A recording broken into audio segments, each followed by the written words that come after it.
looks like we got a new friend!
Everybody, Hello. Hi. welcome to tonight's episode of Scattered Ashes, where we are kind of still composing things. It's scattered for a reason. You get it? We're still composing things, and it's called the Great Symphony. I know, it's almost like I planned everything to go this way. Exactly. Or I'm really good at riffing. Tonight's episode will feature swashbuckling and stuff and echoes, distant echoes of a distant I quite past. like the echo. Yeah, I'm not hearing an echo. So, did you guys know what a speech jammer is? It's this fun thing that if you hear yourself talking, you actually kind of can get messed up and you can't really tell what you're saying. In your spare time, try it out. Am I supposed to be plugging the things now? Should I plug the things now? Oh, wait. There's no echo. It's gone. Hello, I'm here. I'm back. Hello, everyone. Hi. Welcome. Right, everyone's here, except no one can hear Nat. Yeah, we can't hear you. No. We can see you, but we can't hear you. This I is definitely read a damn it there. sure to be a great stream. Okay, let's see if I can find chat because I can't even get my Yeah. Hi, everyone. Essentially, what I did was I'm ill at the minute. I am actually quite sick. So I tried to clean my keyboard so that I wouldn't keep on, ruining stuff for myself by like touching keyboards, which we all know are the scummiest things on earth because hands are filthy and we eat with them and everything. And so I cleaned my keyboard, and now if I press my F key, Windows Mail opens. If I press anything, Shift is stuck, and my keypad is stuck in arrows, no letters, no numbers. To use a dot, because dot on both keyboard and number pad is broken, I'm currently copying and pasting 2.8, which was the last thing posted in Roll20, and then deleting. Which is why if I do our things today, fortunately, oh, now we've got a hiss from someone. Oh. Hello? I'm sorry. Well, we can hear you now. Oh, good. But I can do our links. They'll just be in caps. Oh, but I can't press enter. I have to go and click chat. So there are our social links. Go and get involved where you can see me spamming the keys in caps lock, trying to figure out what's going on between streams later on. I was going to say, can someone just take over with the link posting? That'd be amazing. Save you some... Yeah, anyone can do it. That'd be great. Yeah, that'd be fantastic. Okay. What do you need? Best non-spoken commercial for hand sanitizer. I thought that's what you were laughing at. It was so beautiful. Join our Twitter. Oh. Send me a DM. I'll get you a game. Get on our YouTube, and that'd be great. Sheena, if you could do that, that'd be amazing. If you could next put the Patreon command in, that'd be great. Guys, we're now full time with full working keyboards and all sorts of things, so you would think. Patreon, we appreciate it if you guys can sign up to Patreon. You can sign up for as little as $1 a month, but if you can't, that doesn't matter because, all our stuff, well, not all our stuff, but our articles on there are free to read anyway. Articles by people like the wonderful Derek and Renee. Thank you. I'm glad someone in chat has got my back for this. Thank you all. This is amazing. Next, oh, and also if you click on that second link in the Patreon command, you can enable notifications so that you can have like a subscription type alert come up, and we can track when your Patreon's been used so we can use them. Next up, merch, please. If someone can do the merch command. We have wonderful merch, which we'll be wearing at MCN Comic Con this weekend. I'm sure I will be feeling better by then. Stubborn face. Thank you. Yeah, check it out. It's really cool stuff. Also, thank you so much for all of our progress on our donation bar, which today is being modelled by the lovely Alexandrian or Dark Fox. It's just below him there. Already we're at about 15% of our monthly cost goal. So thank you to everyone who has helped out. Yeah. What else have we got? A bird. If someone could put exclamation mark bird for our sponsors, Bird in the Storm Publishing, who are an amazing bunch of people, and you should get over there and give them a follow and check out their t-shirts and their mugs. Both their mugs and their mugs, because their mugs are pretty and their mugs are pretty too. What else have we got? MHP would be another command, if someone would please, which is Mage Hand Press. Mage Hand Press are sponsors for the Dark Matter stream on Thursdays, where we use their 5e reskin of D&D in space, which is awesome. And you can see their free 30-page review and pre-order material all in those links there. What else have we got?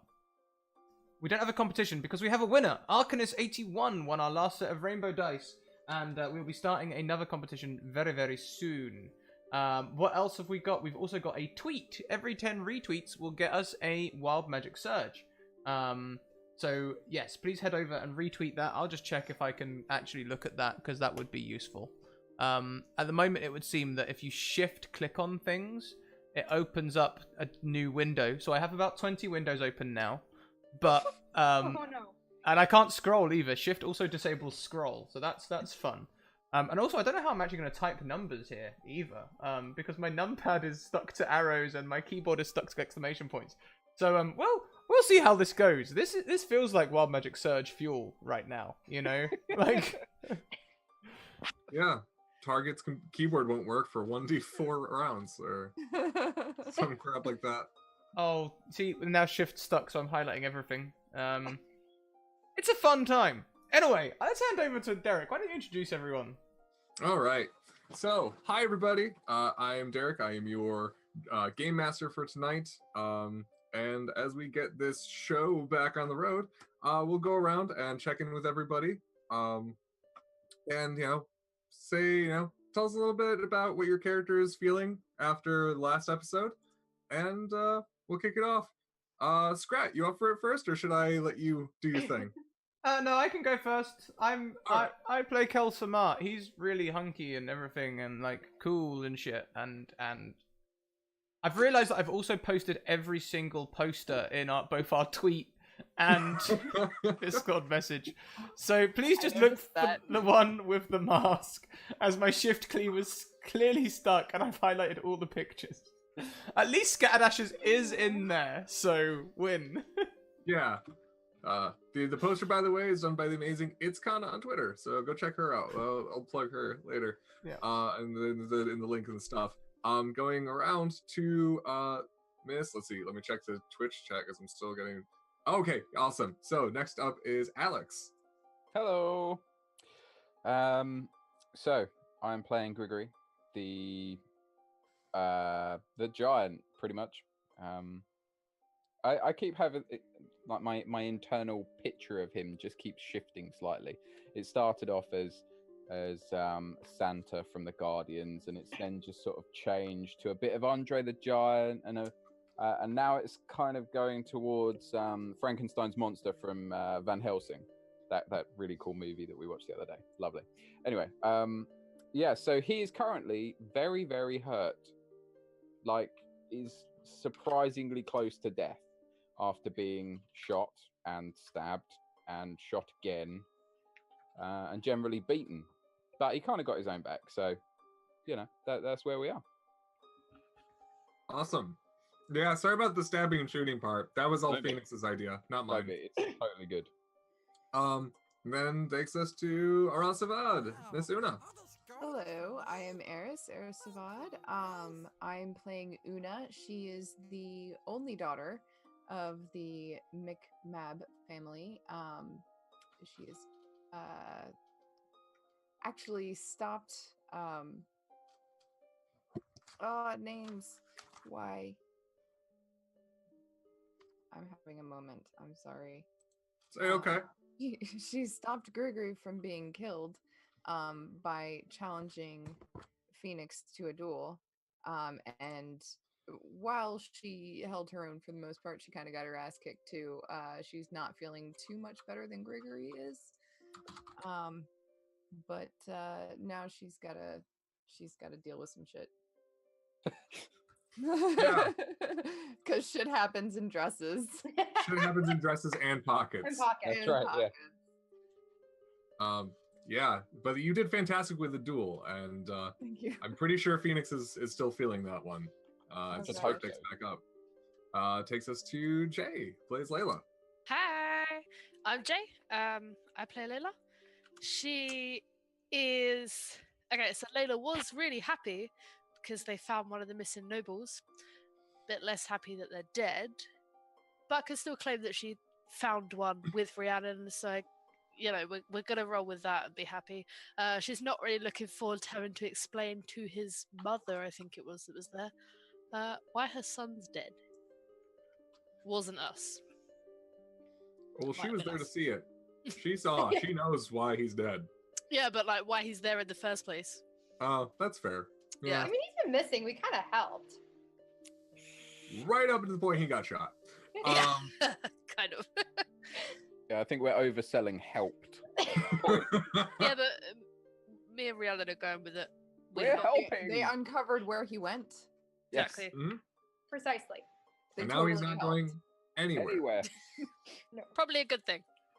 Hello and welcome to the Dark Humor Game. We're terribly sorry. Oh. And That is then your one warning. Yeah. everybody gets one. So, now bringing it around to something I'm super excited for. Not only are we going to hear about our next character player, but for tonight's Diary recap- entry number Yes. Diary entry. Yes. This is what this is. I look forward to it every week. Oh, I take do too. I haven't read this since I wrote this. So this Good. is Yes, great. even better. Yes. All right. Rhea is feeling, well, I mean, as good as someone can when someone just got shot in front of them and now there's blood all over her new pretty dress. So also she's a little scared, but not for those reasons. She's had to tap into some powers that she's really not sure she understands or is used to still. So she's a little worried about what might happen when she goes to sleep at night again. So we'll see. Anyways, so the recap. Let's go into that. Also, I apologize in advance. I'm operating out of a hotel room tonight. So, anyway, so dear diary, Kel's lost 2 buttons today. That's there's only 2 that I counted. Kels also spends a lot of time in bushes. Oh god, 2 wild magic surges. Louise has weird pendant. Kels thinks he's a pretty pony. That was great. It was Then- fantastic. It was so good. And then he did the bend and snap, which was also great. Yeah. Pony Kells goes with Louise to a fountain. Una pony sits, which I think is like babysitting. But for Yes. ponies. Yeah. That is what that means. Yeah, That is what that means. that is definitely what that means. Nothing. It's not. Louise is distracted. Fake accent from Avalon? Wait, she's Avalonian, and we'll figure that out later. Another wild magic surge. Layla. Louise uses pendant. Layla has the urge to hug an assassin. So herself? That was good. Guy has had a wooden leg. Lori is jelly. This is when I was talking to Laurie Laurent. Louise is heading upstairs. Will Kells follow? No. Wow. Okay. Holy shit. 200 UK dollars because I don't know currency. That was when we got the amazing information last week.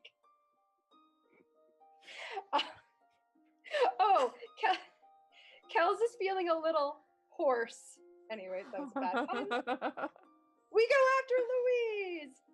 Pega says the burning one is near. Onto the roof! There is a man with a wide-brimmed hat and a plague mask. oh god, crazy dude is back. His name is Quirk. He is creepy AF. Meanwhile, burning the nobles, Phoenix, I missed some stuff. Gregory has a face like thunder. Kells has no weapons. I don't know what that was. That was just about just before we all got into that little. Yeah, punch-up. that was preparations. Yeah. Perfect. DM Tips is back! DM Tips with Derek. Battle time! Owie! There are a lot of plague masks. Stabby Stabby Phoenix. Jerk disappears with Louise. Quirk is so weird. Una is a badass, a little in love with her. Kells wants to twirl and twinkle like Darth Maul. I think that was a direct quote, actually. Yep. Quirk is poisoned. Layla kicks his mask off. Loot the body! Cape of swords, bells, and more knives. Phoenix came back, but like with the other party. Well, shit. Una better live so I can give her this cape of swords. Una kicks the fantasy grenade. That was cool. Oh yeah, I forgot about that. Oh, hi, Josie and New Lady. OF. Quirk is Guy Laurent. Kells puts out a grenade with panache, specifically using panache. Una versus Phoenix. Duel! Yu-Gi-Oh style. Kells wants to light a cigarette with it. I'm assuming the grenade. Yes. Yes, Una, kill him! Hell's belled. Kells uses a borrowed gun. What are you, Revolution? Bye-bye, Phoenix. And then back to, it was Layla and I. Oh, that's Mama. Laurent, that's with us. Well, fuck. Phoenix is back and killed Guy FML. And that was the end of Rhea's day. That was an amazing recap. Thank you Yes. so much for that. I love Been these. looking forward to that all week. I love them. All right. There we So go. They are the best. with that almost slam poetry like entry back I love it so much.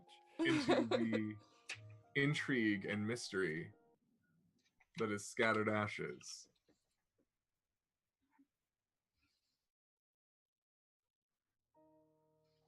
Silence falls over the Dubois Manor.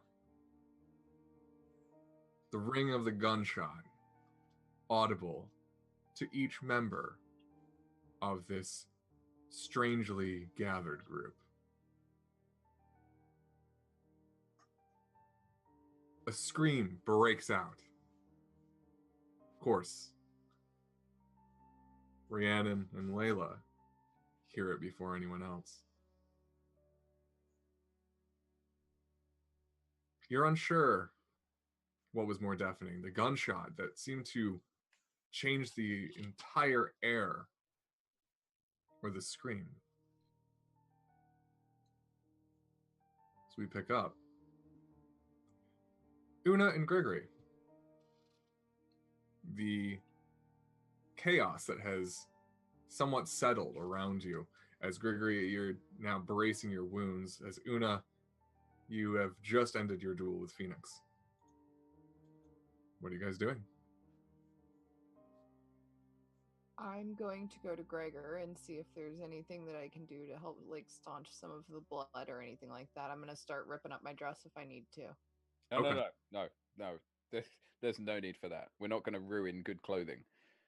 And she just looks down and she's completely covered in multiple people's blood. It'll wash out. Cold water, always cold. It's fine. This is nothing. I used to fight bears and strange things on a boat. That is not nothing. We It's need fine. to take you to a doctor. Trust me, Kels! it's fine. And I she can starts stand, yelling for Kels. Just Okay. As this, Where the fuck did you go, bastard? as you're yelling, you see through the clearing. Cal says, what are you doing? You have this pistol still in hand. You took this shot at Phoenix just now. You're muted, bud. Oh yeah, I took the shot at Phoenix, but I was 100% doing it as I was not taking a shot at Phoenix. So if anything, I'm like surprised and clearly flirting with this guardsman who was on the opposite team. Says, he just kind of looks and goes, for the record, that was a brilliant shot. It's all beginner's luck. I have, no skill with guns. He lies. Buys it. He's like, do me a favor. And he pulls off his cloak, and he takes the mask that is kind of like still hanging on his head, and he just sort of, here. I'm just going to put this shit in the bushes. I was never here. But if you're looking for me, I live over at Orleans Street. Just ask for Jacques. And he gives you a wink, and just sort of walks over to a nearby, very well rounded shrubbery, hucks the mask and cloak inside, and says, "Adieu, you beautiful man." A good evening. And he just kind of looks around and fucks off.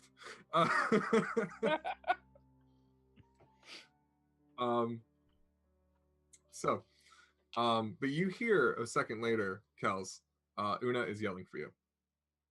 Una! What are you doing?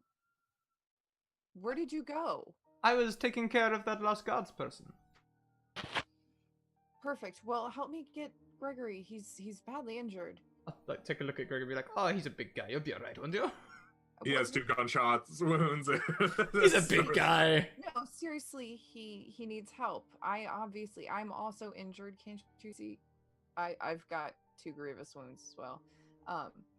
Yeah, 2 large gashes, 1 in the shoulder, and 1 like right in the head. Nothing that will be too dire or kill you, but it should be looked at. Could be infected. Yeah.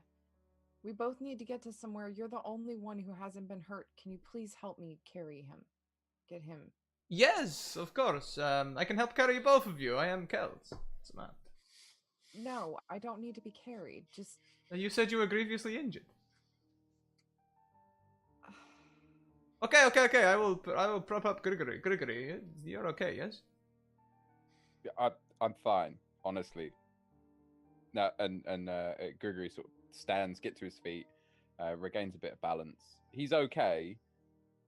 Looks quite badly hurt, but yeah, has got the stamina to just muddle through for now. Okay. So using some very, very basic medical, like triage, takes some cloth from a little satchel and just sort of ties it up, bandages where he can. Okay. Yeah, and you do that. You staunch the wounds that you can as you guys make your way back to the manor. Layla and Rhiannon. The smoldering little bits of ember are just dissipating in the room. The smell of gunpowder and blood hangs in the air. The fine floral wallpaper now ruined with the last violent acts that Phoenix left you for the night. Personally, I think the wallpaper looks better. You need to be replaced anyways. Fine. Terrible. We already warned you it's the dark game. We warned all of you. Yeah, that's fine. The Madame Dubois, her scream turns silent now into impotent sobbing as Josephine Fournier stands with her, just sheltering her eyes away from the sight of her now slain son. He ain't looking pretty either. No. It was a pistol right to the temple. Yes, no. Yeah, no, that's Not right. looking good.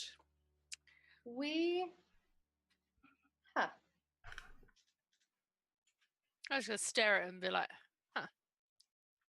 I think we need to get a bottle of wine up here, at least to kind of help.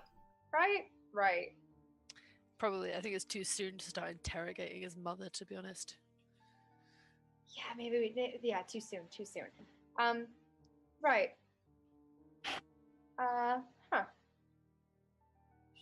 Josephine, Madame Dubois, maybe you both should go sit somewhere. We can go get help, drink, something to help you. Josephine just gives you a nod. She says, "Whatever you can." Yeah. Right. I'm gonna go head downstairs and try to find somebody. Find possibly 2 people. One, Dr. Marina. Not that, she can do much with the dead body, but I feel like you're normally supposed to proclaim time of death and stuff like that.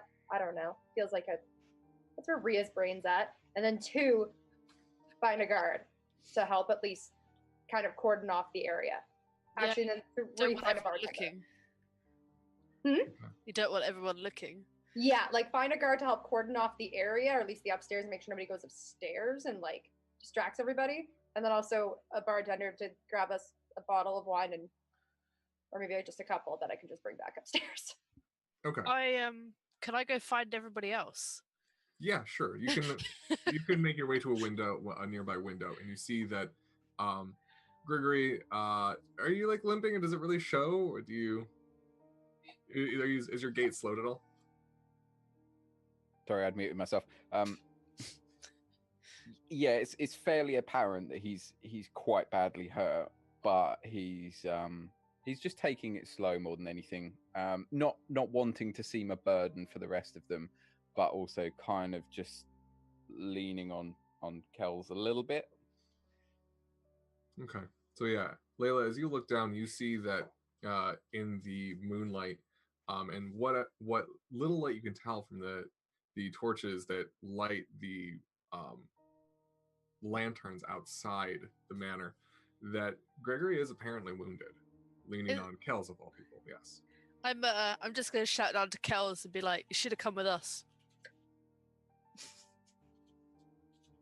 She's not wrong. Perhaps.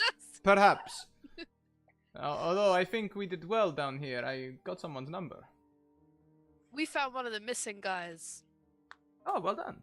Can't remember his name, but we found. He's all over the place. Again, welcome to the dark game, everybody. Your rewards. Newly decorated room. You should come up here like now. Help me. We found some. We found the gentleman that was going to be taken tonight too. We lost him, but we found him and we freed him. You guys, so you guys are having this conversation from the window. Yeah, loudly. Everyone can hear us. Loudly. Oh no, we would not have shouted that. Oh yeah. I thought this was when we met up. Sorry. No, this is still walking in. Bad. Okay, so all right. So as you guys enter, you see Marina make her way towards Grigory. She's, oh my god, what happened here? It's nothing. It's no concern. Don't worry. Fell over a stick. She stares through you. She says, yes, of course, because nothing means that you're hanging on him of all people. Come here. She says, Kels, can you put him on that? She turns to the party goers who are standing around, just gawking, like the classic sort of mishmash of overly pompous, prestige-ridden individuals just standing, mouths agape. And she says, move, what are you doing? Come on, move out of the way. She yells as they begin to part, and she leads you over. She says, Kels, put him over on this sofa here. Yes, indeed, I shall do that. And I shall indeed do that. Okay. As you guide Gregory to the sofa, she, begins checking over Gregory's wounds, and there's this fleeting moment where her eyes move more towards you, Kels. She says, and are you injured? Only my friends. I try to protect them as best I can. There's this kind of hint of a skeptical look, but she says, well, she's looking at the wound. She says, you will live, so apparently you are capable of doing some things right. Indeed. She says, all right, I'm going to need a lot more than this. And she looks to Una. She says, I'm going to have a very long night ahead of me. Oh, shit. She says, I'm going to need, she starts calling into the crowd. I'm going to need some alcohol, not your wine or anything. We don't need something sticky in there, like a brandy or something like that. A whiskey. Oh, you mean And like this? And he pulls out like a hip flask, she something that resembles alcohol or gasoline, one or the other. as she looks at it, and you're also from the Sarmatian Commons, correct? Yeah. She looks at you and goes, ah, spasiba. And she unscrews it. And she goes, this is going to sting. It's going to be very uncomfortable. I've had worse. If you're going to start swinging, Gals' face is right there. Nope. And she takes, she opens your tunic that you had gotten from Luigi and douses a few wounds in the, in basically this just straight up alcohol. It burns, it stings. You can't help but flex your muscles at the feeling of it. And she says, Una, I'm pretty sure that Clarice lady is here. Ask if she has any thread or anything. Every good seamstress carries thread on her at all times. Of course. She says, and now we'll get to you at ASAP. And Una will go off to find her. Okay. As you do, you see Clarice. She's holding a piece of fabric. It's the same sort of bright blue that you saw as part of Louise Deluxe dress. And she's looking at it. There's this kind of recognition on her face. And she looks up and she says, ma chère, oh my God, are you all right? I'm okay. Are you okay? She folds the piece of fabric and tucks it in her dress. She says, it is a matter for another time. Can I help you somehow? Do you have a needle and thread? We've got to do some stitching of wounds. She says, I knew you girls would be here. And she reaches into another pocket. She says, I was ready to back up everyone at this party, but you would have been first. She says as she pulls out spool and thread. She says, here, and she hands it over. Thank you.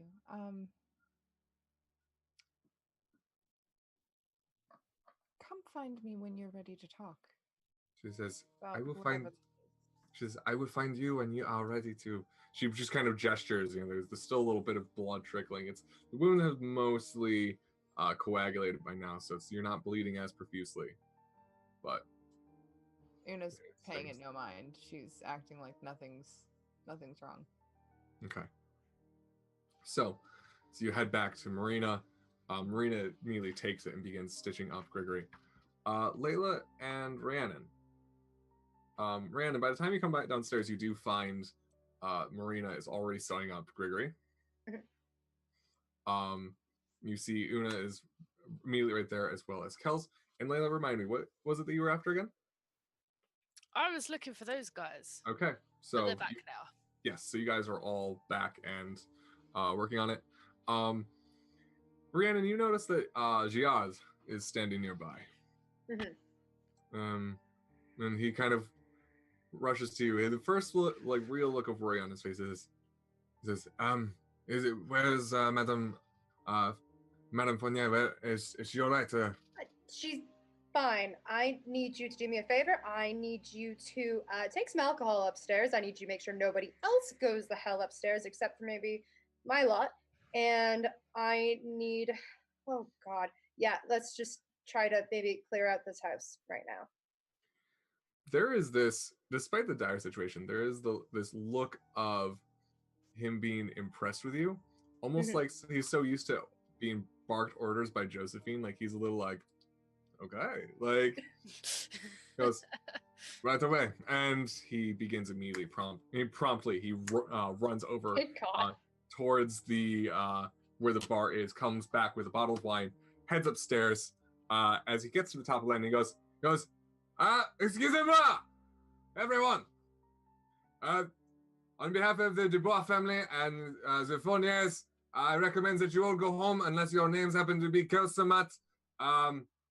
Marina, the doctor, I don't know your last name, I'm very sorry.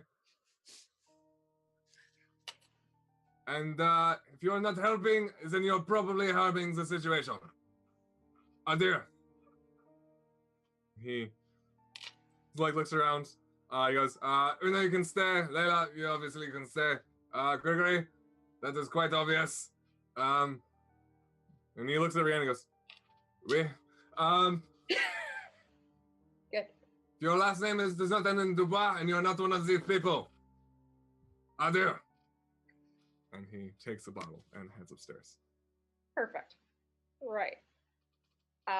After which, good man. Okay. I go up to Marina just quickly and kind of low-key, when you're done tending to the living, I have one who is not that should probably at least be seen by you. As she is stitching up Gregory, she says, so, he is dead then? Yeah. Yeah. Well, no offense, she says as she cinches one of Gregory's 3 wounds closed. He won't be going anywhere. And she quickly takes a small little, basically a dagger about the size of your bad date knife, cuts the thread, and begins working on the next wound. Also, I have a shoulder. I would like you to look at some point. She says, have a seat. She says it is Gregory's and she points to, kind of points around. Look, see, as everybody's filed out, we're leaving the rest of you. She says, you, and she points to Layla. Do you have any wounds that need tending? I got stabbed in the shoulder. All right. It's not that bad. Yes, but everybody needs help. I swore on oath to make sure people are fine. Here, everybody sit down. Kels. Yes, Kells has probably taken out a pipe, which is why he looks like he's fumbling around below him so much. She says... He's cleaning his pipe. That's what he's doing. He's cleaning his pipe. It's filthy. It's all brown, full of hair. She says, Kels, yes. You once... I have a proposition for you. Ah, it is about time. I will possibly let you take me to dinner if you help me treat these people. No, treat. You know I am not very good at medicines. All I need you to do is stand there, look pretty, and hold things. That sounds like a normal working day, okay. Says, all right. Your hands might get a little bit bloody. Not my first time. I was very afraid you were going to say something along those lines. Atta girl. She said, and she just says, all right, here. And she then immediately takes Kel's hand and presses it to one of Gregory's wounds. She says, here, hold this shut. There's a lot of flesh that needs to be put back into place. Okay. Cauterize it. She looks at you and with completely deadpan, she says, if this is all uncomfortable, it's probably because Kelsamat is touching you. That's not the worst part. As you're mid-response, you feel the needle going again as she starts sewing you up. Yeah, here's a spoiler though. If it starts to feel good, it's probably because Kel Samat is touching you. It doesn't at all. They all say that at first. Over the course of about the next hour and a half, she treats all of you. Now, your dramatic wounds stay where they are. So, unless you take time to rest, your dramatic wounds aren't going to fade. Okay. But about hour and a half later, you guys are all cinched up, and at least in some working condition. Oh, sorry. As the commotion has kind of calmed down, you see Enzo has come from a side room. There is a giggling noble woman at his side. He goes, "Oh, I did not know that the party was over." And he just kind of looks at you guys who are in some way covered in blood. However, Kells of all people is the least dirty. His outfit still looks fantastic. And he says, "That is a jaguar for you." You're muted. Of course I am muted. Of course I am. I was tending someone who has been previously injured. Tell me, I forget your name. I don't forget your name because Kells never forgets a name. But right now, Scrat is distracted. Enzo. No, the girl. Oh, Marina? Marina, thank you. I say, Marina, do you think you'll be okay, or can I take some time to spend with Enzo? She says, "I need to go wash my hands and a bunch of other things. You're off the hook for right now." Fantastic, thank you. Enzo! It looks like you had a busy night, amigo. I did not really notice. I think everyone else has had some sort of excitement, but for me, there was a little dancing, but is there not always dancing at a party? Is there not always dancing indeed? If there is not, then I fear we are not at the right party. Well, seeing as the party has ended, I think that I might not be at the right party. No, But my sweet fuel, the party never ends. Only when you believe it so. well, if you want to find me, my friend, I shall be at the Junction Dog tonight. The Junction Dog? Yes. Is that a well-known establishment? Junction Dog is this kind of seedy place down in the lower end. He says they're having some fundraiser for some musketeers who got horribly robbed. Oh, the poor people. Yes, there was a bar fight, and in the confusion, all of their coin was gone. We should totally go. We could donate them a couple of pennies. Don't think you should. I had heard about someone stealing, muskets and swords from people and horses and all sorts of things, but I did not realize there was any concrete evidence. No, there was concrete. Everybody knows that was you, Chaos, but this is a different occasion. It wasn't concrete, it was wooden, and it was a bench.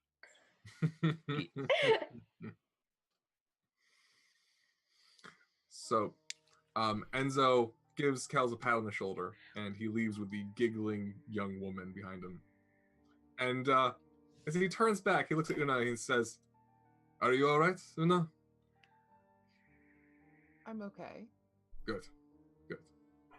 And he kind of looks at he with the hand still, his hand still holding the delicate gloved hand of the young woman. He goes, "I dabble," and he leaves. So,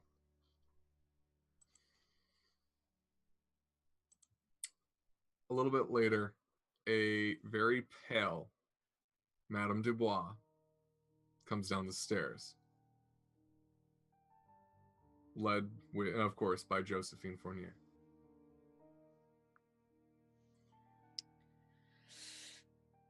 Hi. Josephine says,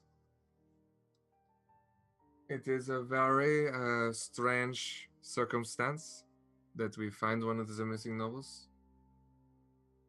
And she just kind of she stops, almost like reeling, because it almost like she has no way to begin to describe it. But you found him. Yes, and we only have more questions. Have you learned anything?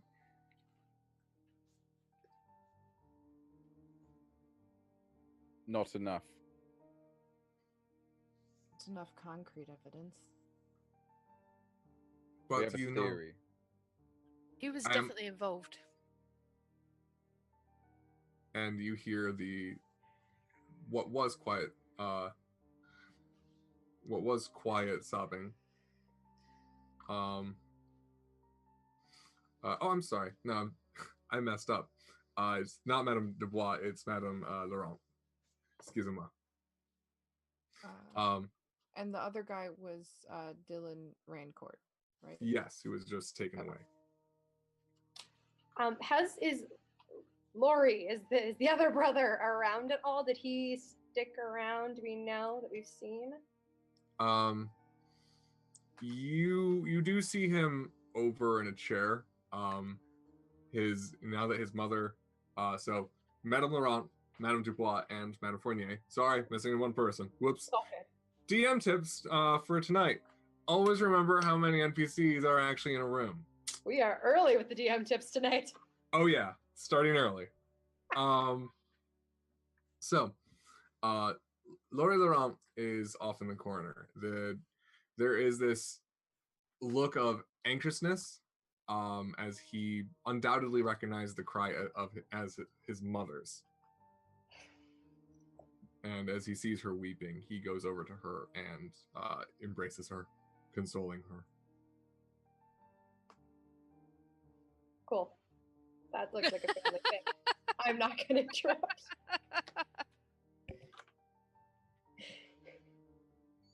So, Josephine says, "What is your theory thus far?" There are bad guys, Yes. and a few of them involved. It I'm seems. starting to think the missing nobles might be getting brainwashed or magic voodoo Possibly. brain. They seem said to be something about lured by- changing. They seem to be lured by Louise. Yeah, she definitely has something to do with this. All right. We found tonight Louise and Dylan Rancourt went to the garden. Later, it seemed that she came in alone, wearing some strange jewelry. We followed some figures that looked like they were taking someone struggling, and, well, you say Gregory. She He nods. escaped, but I don't know where he went. She says, "Well, where is Monsieur Rancourt?" I was a little busy. He ran off at one point. I'm not sure where. Did I see him at all coming back? You were so engaged with the duel, you didn't see what happened. Though it springs to mind that the man in the mask, the one with the ice and accent, may have gotten a hold of him.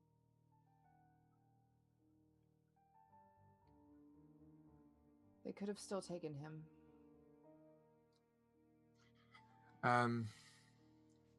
But do you think Louise is involved? Most definitely. Layla and I followed her to the roof, and we had a very peculiar person by the name of, I'm actually not even sure if I got his name, but he had, I don't know if we actually got it, I know it. He had kind of Louise, it looked like they were working together, and they vanished into nothingness, only to leave. Well, who we found out later was Guy, who was not himself. He's the one who attacked Layla and I. He wasn't him. Yeah, I mean, Louise is fully fine with all of that. Yeah, she seemed totally chill, and that was more unnerving. Well, if you think Louise is involved, there is the Le Chateau de l'Arc, which is only a few kilometers outside of Charus. It is on this very small lake. You may very well find her there. Right. Well, I guess really? that's going to be probably You said later. she vanished into nothing? She could have gone anywhere. That's why we think the magic's involved. Well, after being caught, do you think that she would go straight back to her home? Talking of magic, Derek, Isriva donates to give 6 wild magic surges to you to give out as you please. God. Also, we've hit 10 retweets, so we have a random Wild Magic Surge to be gifted out as well. Like, a total of 7 Wild Magic Surges. Ooh, how fun! All right, Oh, Is God. That there- was unnerving. That's exactly what we need right now is wild magic surges. Yeah, just as we're going to a house. Are we always, going to the house? Oh gosh, I'm so injured. Maybe we always, take a break first. always good to see you, Ezra. Absolute pleasure. So, if I could have, we're gonna do it this way. I'm just gonna roll this up quick and let the chaos unfurl. Do. Can someone add your keyboard stops working as one of the magic surges? I can do that. Real. We'll call that number 547. All right. So, 1 is Scrat. So 1 is Kels, 2 is Gregory, 3 is Una, 4 is Layla, and 5 is Rhea. So the first one is 5. Mm-hmm. What number am I? You are 4. 4. Thanks. So 1 for Rhea, 1 for Kels. 2 for Kels. Oh dear. I'm just trying to figure out a Oh, way I yeah. can Kels. type numbers.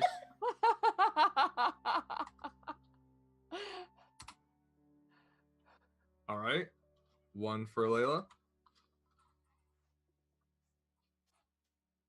And so that's 2 for Rhea. Interesting. 2, 3, 4, 5, 6. I can't count. We need 1 more. The dice are biased. 2. Please don't be 2. Yeah, seriously. Oh, okay. If you hold Shift and scroll in Excel, it goes sideways instead of up and down. Yes. Think of the Excel positives. You are learning so much about keyboard shortcuts right now. Yeah. So we have DM tips with Derek and keyboard tips with Scrat. Got it. Okay, so tallying these up, 3 Wild Magic Surges for Rhiannon, 1 Wild Magic Surge for Layla, and 3 Wild Magic Surges for Kels. So what's the number being rolled tonight, Scrat? 5, 4, 6. 546 at last count. All right, so if all of you could dish those out, please. Scrat, if you need help with that, I can type in yours. Yes, if you'd like. please. Yes, totally. I've been sitting here trying to figure out how I'm going to type numbers. I can't remember what I'm typing. Roll. Oh, 1D. There you go. There's all 3 of mine. Neato. The most annoying thing is that like all of my tools are in storage. Like I know I've got compressed air somewhere. I know it's somewhere. Somewhere. We'll just Amazon you a keyboard. It'll be fine. Okay. Ooh, someone want to do me a favor. Where can I find the Wild Magic Surge table? It's in Discord in the suggestion box on the pin tweet. All right, thank you. I'll be pulling those up in a minute, but those are there. Thank you so much, Izriver, for your donations. I'll be dealing these out when I can. But as it stands right now, what are you guys doing? Cleaning my keyboard. I'm joking. Okay, so what is Kels doing? Kells is he's gone into auto Kells mode whilst Scrat is busy. So he's sort of being slightly blasé, maybe leaning against things, generally looking hot and flirting with anything that walks. Okay, you got it. Sure thing. So that you're pretty much just making conversation with Marina while she is sitting there just cleaning her tools and everything that she used so she can hand it back to Clarice. I'll help her clean her tools. Slowly. I bet you will. So you see Kels is there. He's, has, a needle and tries to sort of Cleaning. cleaning, of course. That's Yeah. exactly what it is. Do some more. Do some more. Every once in a while, just gives it a.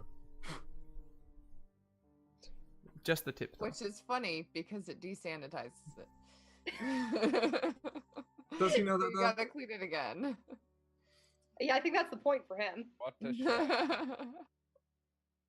shame. So you guys, are you guys discussing what you're going to do next? Go ahead and sort that out. Let's go to the house. Yeah. I get a hero point for investigating stuff Oh yeah, me too. that's That's dangerous. That is 1 hero point. This is not good for what that's all we're gonna do.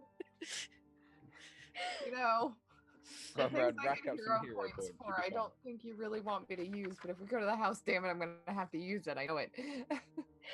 We've still got loads. I got an extra one, but Scrat can't put it on. I've got Haha. 7. Gods. I have 7. Yeah, Aris, you've got 7. I've got 9. Scrat's got 7. Rhea has I've got 13 now. 11. Yeah, and you've got 13. Yeah. So we might Rhea's be able to got muddle 12. through something, maybe. Can I spend some to heal? Sadly not. No. Huh. Okay, never mind. Right. So maybe we should just I don't know.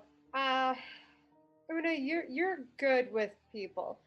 Maybe we should check in with the Laurents, make sure they're coping, and then maybe get out of here.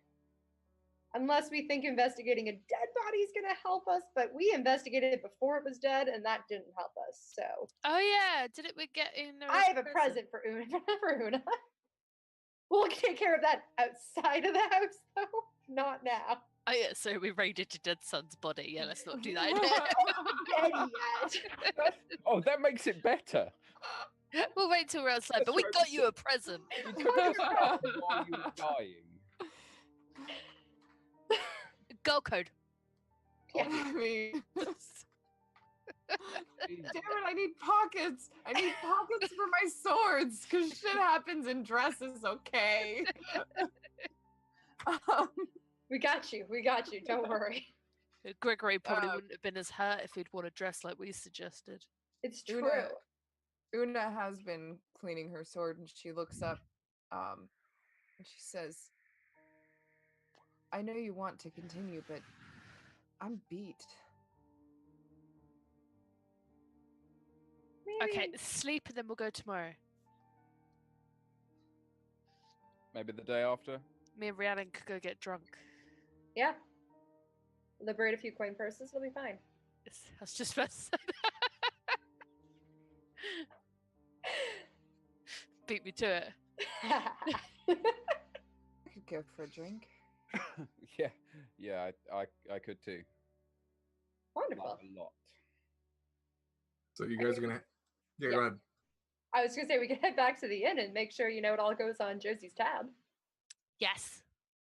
We can go talk to the locals Yeah. as well. How quick do you reckon news spreads around here? Like Ooh. someone must have seen it. Probably pretty quickly. If I know Find our own anything news about to town. spread.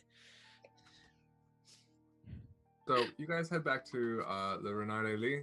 Are we going to get changed first? I mean, we're covered in blood still, aren't we? Or should we just go blood soaked? Only in my hands. We didn't have anything with us. We came in that. I was Remember? going to say it's in the hotel. Did we leave with newly bought leather pants back at our hotel room, guys? I would assume you would have. Probably. I have very little blood on me, just a little on the sleeves. All right, Una for does Sam. something very unexpected and gives you a hug and just rubs extra blood on your arms. Oh no, this is most Yes. unexpected. There you are. Oh, I see.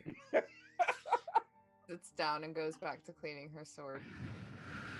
Love it. As we all head back to the Renardeli, Gregory sort of hangs back a little bit and sort of quietly says to Una and Kells, I owe you my life. It is part of my tradition to honor that. So I am at your service. No, you don't owe me. Well, I wouldn't be here at all if it wasn't for the both of you. No, that's just not true. Well, I would be, Gone but into I'd be that in a forest box. if it wasn't for me. Be a really big box. Like a crate. Yeah, pretty much.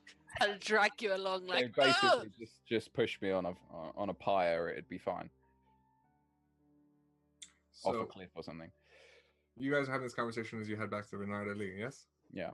Okay. So I'm logging these, just marking these wild magic surges for later, Oh. because Oh. you guys are in for a very good time. Oh. That's not nerve-wracking at all. Nope. So Oh boy. you guys re-enter the Renard Lee. Patrick and Claudia are there behind the bar. Claudia sees you enter and says, Mon Dieu, what happened to you all? Is everyone all right? You look like, well, frankly, you look like shit. Yeah, it's been a night. We need a drink. We're all fine. I will take a glass of wine and go to my bed. She says, that is a request I can deeply respect. And she immediately pours you a glass of wine and slides it. Have a hot roll or something too. She says, Patrick, if you could. And he turns and he just sort of, yes, of course, my love. One moment. And he just sort of turns around and goes, where's that recipe for mimosas? He remembers. Good. Good man. That is a Gregory good is, bartender who knows what you like to drink. Good man. Good man. Grigory's going to order the strongest alcohol they have of whatever kind. Just take the bottle and go and sit in a corner, just slumped, and that's pretty much where he's going to be for the rest of the evening. Okay. So, you all get your own drinks, food. Kels, Hi. as you've come back. Oh, sorry, I as wasn't you- muted. My bad. No, you're fine. I didn't hear anything. As you were there, with your drink, you notice Marina walk in. Marina, I know you're not cutting out. Stay away. She sits next to you. I guess in a way. And she just turns on the bar stool and she looks at you. Her very icy blue Sarmatian eyes. Is everything okay, Marina? What Do you want ails to- you? Do you want to know what I found most disappointing about back when I first met you? It's all true. I know you have a very good heart. Oh. I thought maybe you were hoping I could not live up to my legend and you were disappointed when I did. I was only disappointed because you seem to be a very good person. And I'm pretty sure that on top of all of it, you have a lot of potential.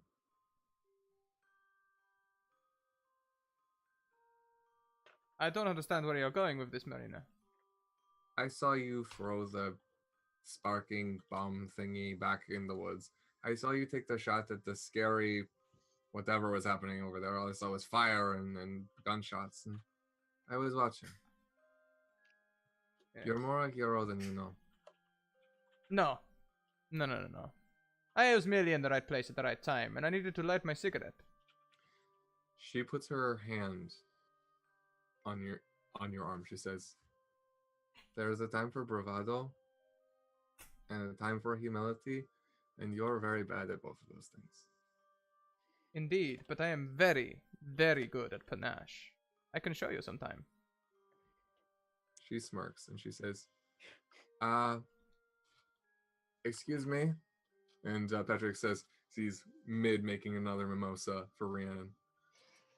He goes, "Yes," she says, "2 of whatever you have for dinner left here, please." I have a few steaks left. I have, that'll be fine. And she says, "And 2 wines, please." She says, I saw you act like a hero, and where I'm from, when someone proves you wrong,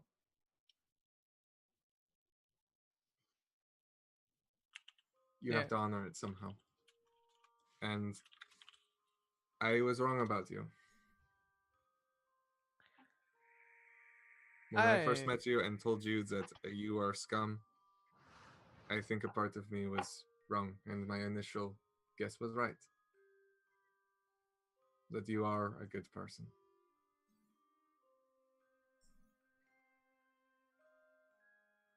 I still do not know what you mean. But I appreciate your kind words very much. And I feel like this dinner will be a most interesting one. Perhaps we could talk more about how we felt when we first met each other. I have a great many words. She lets out a small laugh. Tell me about the most interesting place you've ever been. The most interesting place that I have ever been. Now let me see. It was probably the first place I first found a pair of good, whatever the hell the name for Italy is in this world, boots. Vedace. Vedace and boots. That's how you know Enzo. Yes, that is how I know Enzo. You know Enzo? Everybody knows Enzo. The best boots ever. I hear he's working on making some really nice pants. Yes, I am modeling them right now. As your pants squeak and you kind of lean to show her, she goes, you watch her eyes widen a little bit. She goes, those are nice. Oh, they are more than nice. It's okay. You don't have to be afraid to admit it. She smiles and she puts her head in her hand as she listens to you talk. Ew. I don't trust her one bit. I trust her implicitly. She has come to have dinner with me. This is surely a trustworthy That's action. exactly why. What could possibly go wrong? It's just like Absolutely I promised. nothing. This is fine. Yeah, this is just fine. So I'm going to do. Oh, Isriva donated you a nat 20, which I think is like a death point or something. It's a danger point. Yes, thank you. No. A death point. I mean, that's really. Well, yeah, that's why I used them last time. Yeah, pretty Sure much. as hell I used it last time. So, I'm going to ask you, Kels. Uh-huh. How does the night with Marina end? I don't know. I don't think he's convinced that. I don't think I'm convinced that he would actually manage to get her home. I feel like that would be too easy. I was going to say, this is the one occasion he doesn't put out. Yeah, no. Yeah, no. I think it's kind of confusing for him. Someone being all like emotional and shit. He's not really about that. He's about flirting. And if anything, like, she's probably actually putting him off a little bit with all this talk about being good and stuff. He doesn't really care about that, you know. Like, he's not intending to be a hero. He was just, getting rid of a grenade, staying alive, Lighting a cigar. lighting a cigar. Exactly. Just happened to be there, right place, right time. In his own way, he's actually quite truthful. Very honest. Kels doesn't know how to handle it when a woman comes on to him. Essentially. It's like, what? Like foreign Yeah. territory. She's responding positively to this? Hold Oh on. no. Oh no. I'm not interested. This is a trap. Like, Wait a minute, you're selling something, aren't you? So Where's my coin purse? after, damn it, Rhiannon. After about an hour or two of talking with her, Marina leaves by planting a kiss on Kel's cheek, and she says, "Try to stay out of some bit of trouble." no. But I tell you what, I'll stay alive. Sure. Keep on staying alive. I'll stay alive like it's Saturday night. And as she goes, her hand sort of dwindles on the counter. She gets up and she says, "And if you are hurt, I suppose it wouldn't be terrible to have to patch you up." Good night, Kelsomat. Good night, Marina. Maybe we should do this again sometime. She nods and she says, "Maybe." Yes, Just that's how I keep- felt about it too. Okay. She says, Keep being there at the right place at the right time. Oh, and killed Samat. That's all I know. And she gives you a nod and leaves. Yeah, I'm pretty happy with that. I think Kelsey's happy with that. The night sort of hangs in the air. It's a long night for everybody as you reflect on what happened.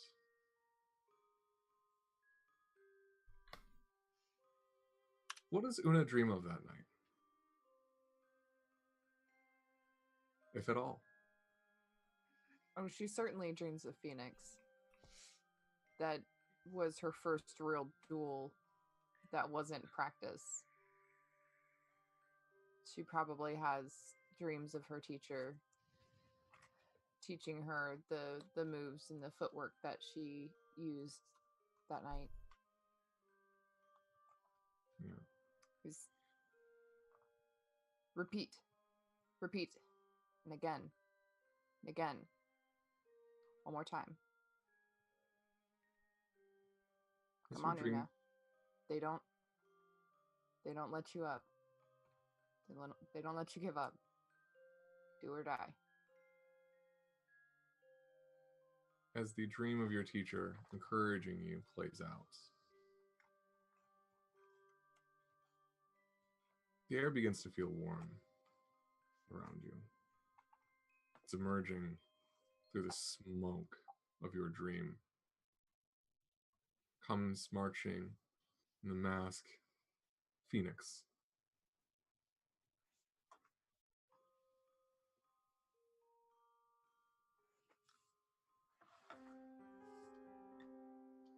You know, I am right. You just haven't found it within yourself yet. The nobility? We don't let people get up, do we? Some don't. She reaches up to the mask and pulls it off. You see your own face staring back at you. Why do you run away?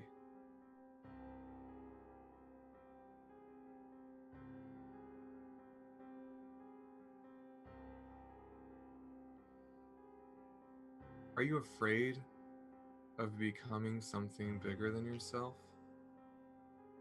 I mean, after all, you were born into it. We could have whatever we want. But you're just afraid. The mask returns to the face. And that's why the nobility has to burn. You, all of them, have to burn. You feel a hand on your shoulder. She immediately tries to bash it away with her arm. As you bash it away, you turn, and again, it is the face of your instructor. He says, "Do not give up. It is do or die. Yeah?" Smell of smoke begins to fade as the Highland Marches rolls away behind you, and the small village in which you practice in, and towards dusk, begins to play out again. Again! Come on, again! And your dream continues, hope lingering.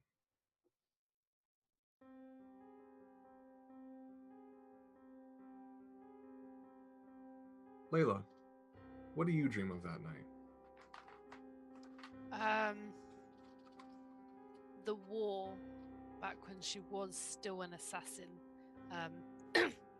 mainly brought on, I think, by seeing somebody be killed, has kind of reminded her, or kind of resurfaced those memories back to her again. And undoubtedly it did. as the scene of the war plays out. Time slows down. You see the freeze frame. People collapsing around you, their faces in abject horror and in shock and pain. And through it, you see the man in the skull-shaped mask. You only saw him from the distance. I'm gonna walk towards him. Or the general direction where he was, anyway. As you walk towards him, you feel yourself begin to stumble and trip, and as you look to see what you're tripping on, it's more bodies. You see Una, Grigory, Rhiannon, and Kells lying at your feet, their faces open, scared, lifeless. And behind you, you hear a voice. Death comes for us all. But it doesn't have to come for you. As you turn, Phoenix stands there. Flames wreathed from under his mask. The eyes light up like some sort of specter wreathed in hellfire. You were strong once upon a time, and now you have chosen weakness. You have chosen meekness. Why? I don't want to kill people. But people will die anyways. Preferably not by my hand. We shall see. We shall see. And then time restores as you continue to hear the gunshots, the explosions of gunpowder in the background, till eventually you see that the bodies are replaced by falling snow. They almost disappear completely. The landscape around you that was a rocky, cragged battlefield, now completely blanketed in just sheets of ice. As there is nothing, but only stillness, some modicum of peace but emptiness. What does Grigory dream of that night? Well, Grigory's intention was to drink so much that he just fell into a stupor to, kind of blot out the pain.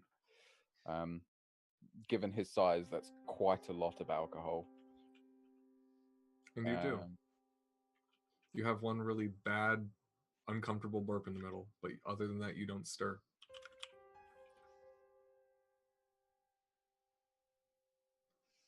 What does Rhiannon dream of that night? Haga. She's trying in her own mind to try to reach out to Haga to figure out a lot of things. Figure out what was that, who was that, and just the usual questions of why me? Because you're connected, says Pega. As he, the unclear face, neither male nor female, steps towards you in the armor. Because you are connected, Rhiannon. I can show you, but you will not like the answer. Show me anyways. I'd rather be prepared than not. Pega steps forward. How many years now has your brother been missing? I think I've lost count. Something like 5 to 10 years. It's been... Sometimes feels like longer. No, I did not know your brother. What was his name? Jeremy. A good name.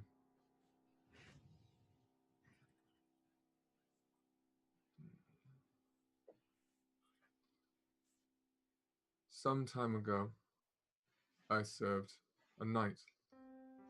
A proper knight. Before I found you. Not that you are not proper, you are unorthodox. It's a good use of words there. Nice save. Safe. A very delicate word indeed. As Pega stands there with you in the darkness, the metallic-clad hand raises up and gestures out in front of you as you see a manor, one that you don't recognize, spill out in front of you. The walls completely made of stone, built almost like an old fairy tale castle. Some years ago, your brother found his way somewhere he shouldn't have been. Sounds like him. How do I know? Because I did meet him in a previous life. He worked in the kitchen of the Wells Manor.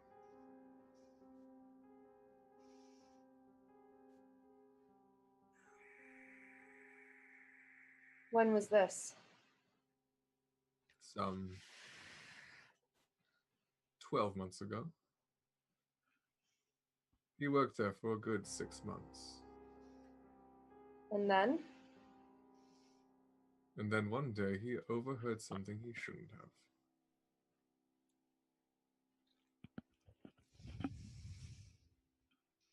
And then?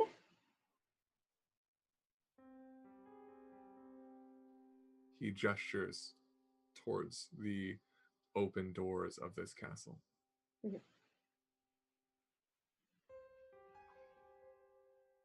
You can find out if you're brave enough, but you can also wait. Wait for what? Until you are ready.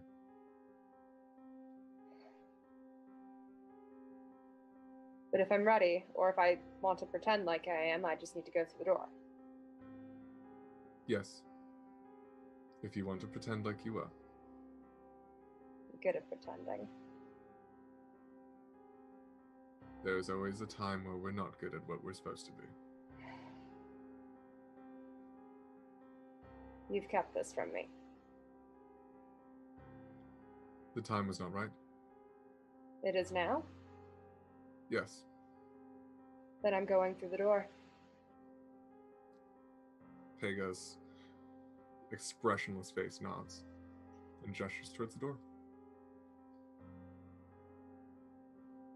As you walk through the door of the manor, it doesn't make sense. The scene kind of peels away. You see a great hall, but it puts you in some place that architecturally doesn't make sense. You see outside a hallway.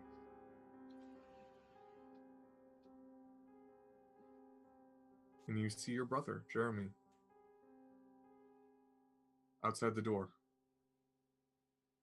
The door is slightly ajar, and you hear, "Yes, I know. If we're going to do anything about this, we have to be careful. Don't you understand, Larchenstein?" "Yes, but you see, there are so many things that could go well with this."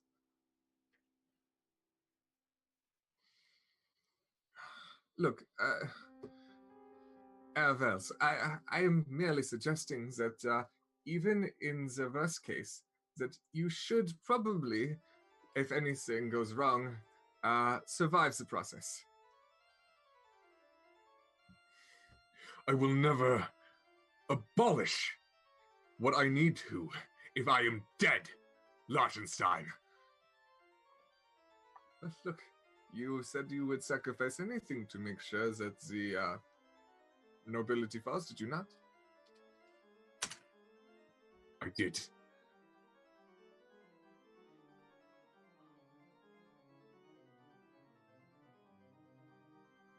There it is. I have it.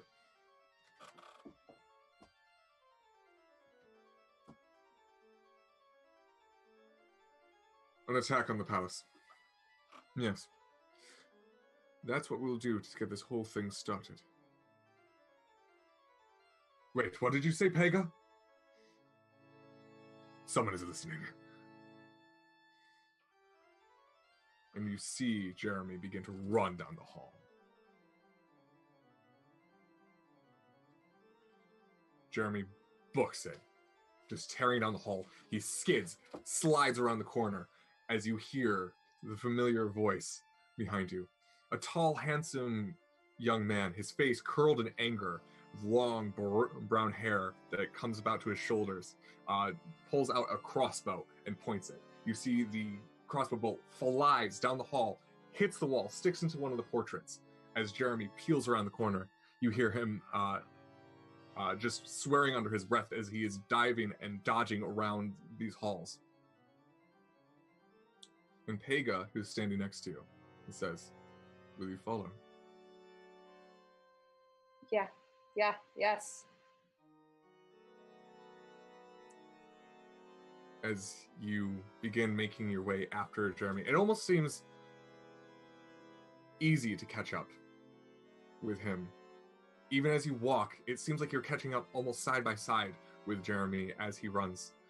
And you see him, he steals into the cabin of, like a small shed adjacent to the stables.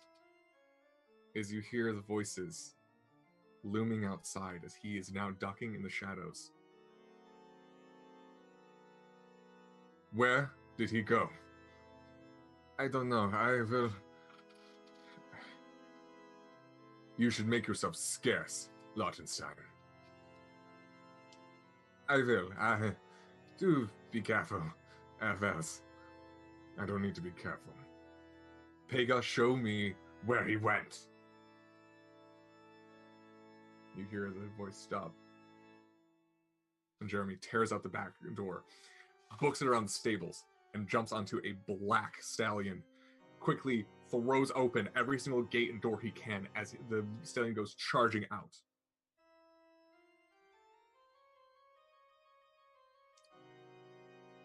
And Pega says, you can continue, or you can leave it here. Why do you keep asking me that? Because you will not like the complication that lies ahead. I don't like any part of this whole thing. That doesn't mean I shouldn't know. Let's go. Let's do this. The scene abruptly changes as you see Jeremy burst into the palace of Avalon itself in front of the queen. Your Majesty!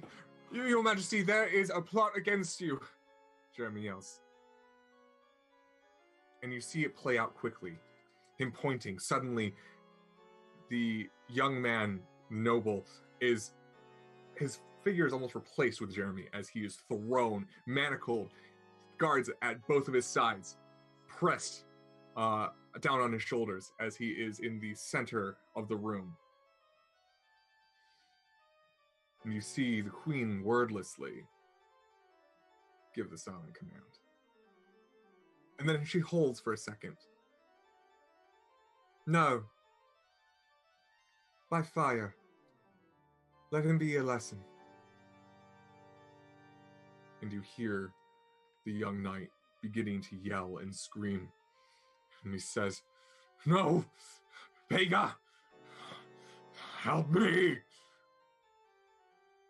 And Pega stays silent for once. And as you see this Wells look across the crowd, his eyes meet Jeremy's. And Ezra, as you hear his name being called, Ezra Wells points to Jeremy and says, "When I come back, I will find you, boy!" And he's dragged out. And in a moment, behind Jeremy, you see a slowly rising figure behind him. The plague mask, the wide-brimmed hat, reaches up, its hand around his throat, and the vision blackens. Next, no, nothing. Pega turns to you and says, Wells used me to betray your brother.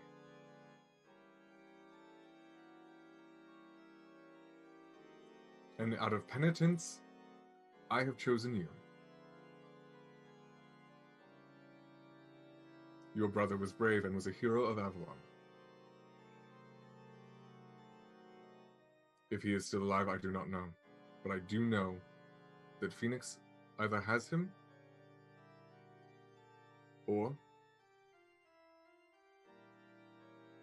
he has already done something with him.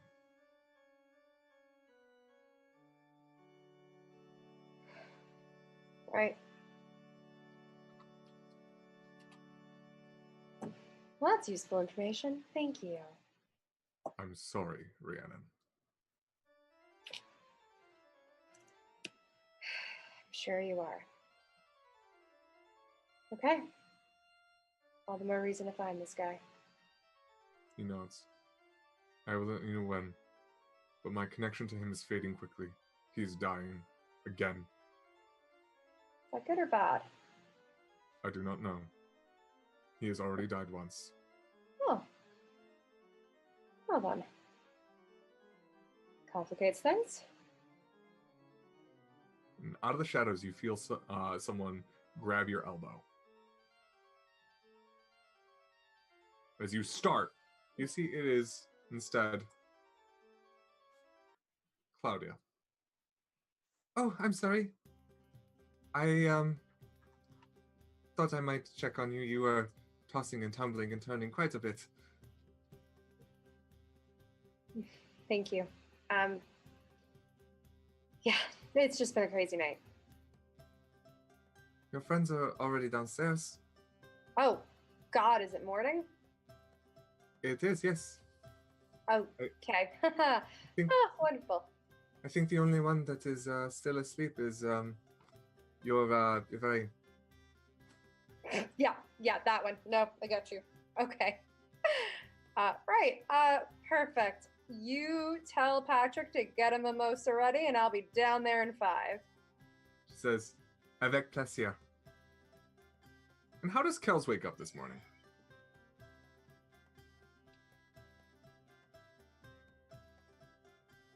Kels Samat? Yeah. How was it that he wakes up this morning? He wakes up not in his bed. He'll wake up in a chair, still fully clothed. Excellent. There was no one to undress him tonight. So you wake up and you find that your friends are already at your table, just sat down where you are, conveniently planted.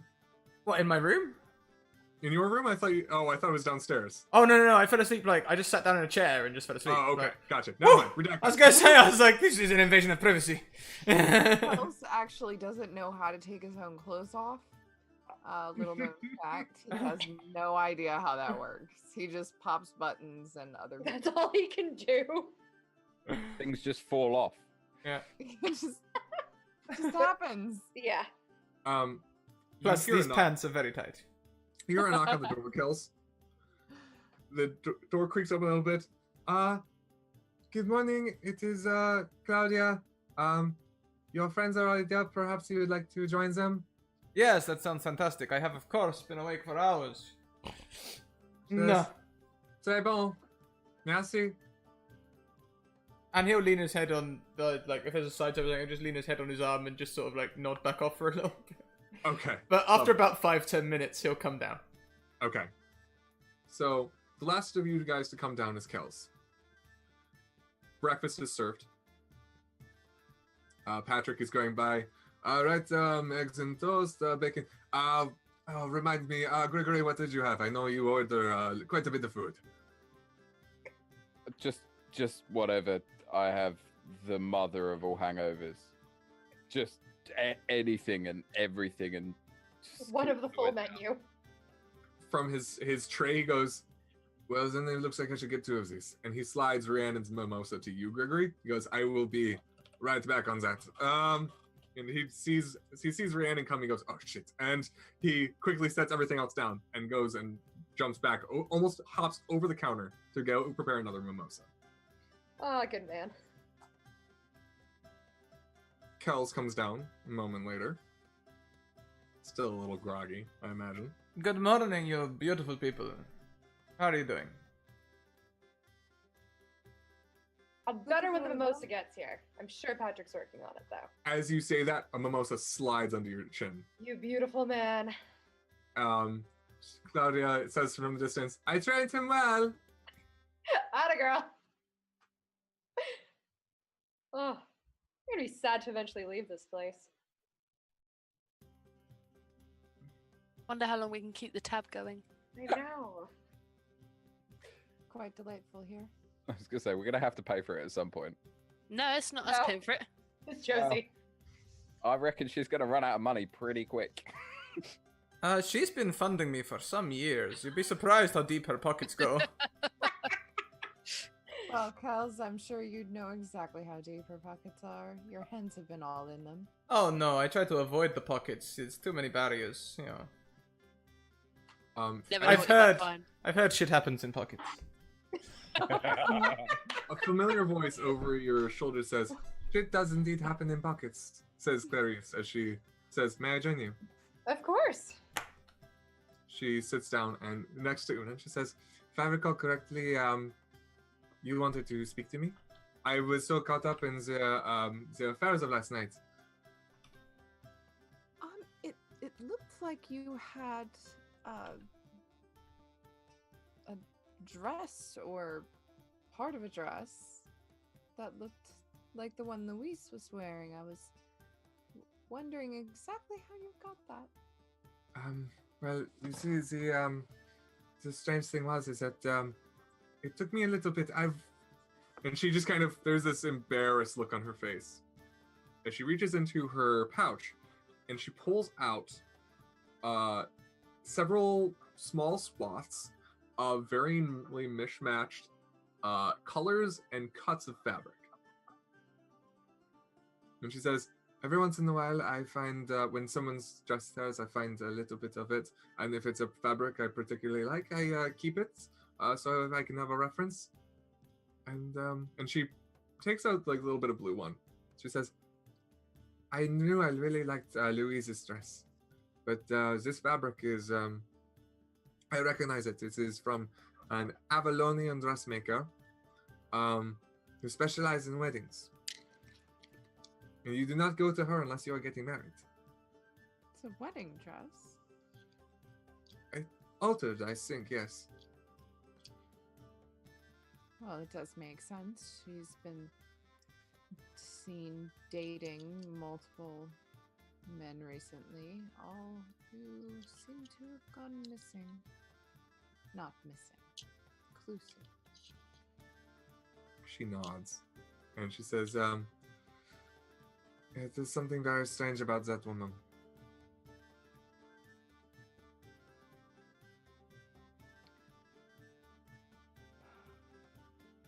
Something indeed. I usually like women and I despise her. She is a despicable type. But I just wanted to let you know that I was not trying to keep anything from you. It was so shocking that... Of course. No problem. I do appreciate you giving me that little secret. She says, not a problem. Secrets are sort of commodity here in Montana. Especially here in Showers. So I've noticed. There are many, of course. She says, sadly. But after all the excitement, I figured I would do you ladies a favor.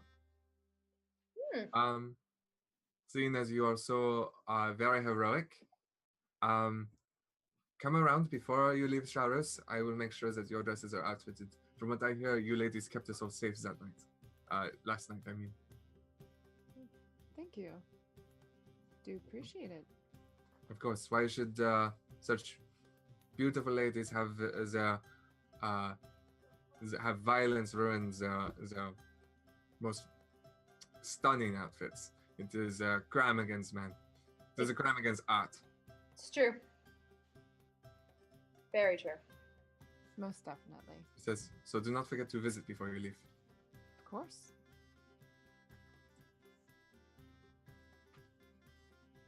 And would you like some breakfast? She says, no, I thank you. I have a few other appointments. I do make house calls, especially when something very embarrassing happens to the dress and no one wants to find out. It's free breakfast. There's mimosas. Claudia says from the background, she goes, I can get you one. Oh, it's a bit early in the day, but sure, fuck it. Yes.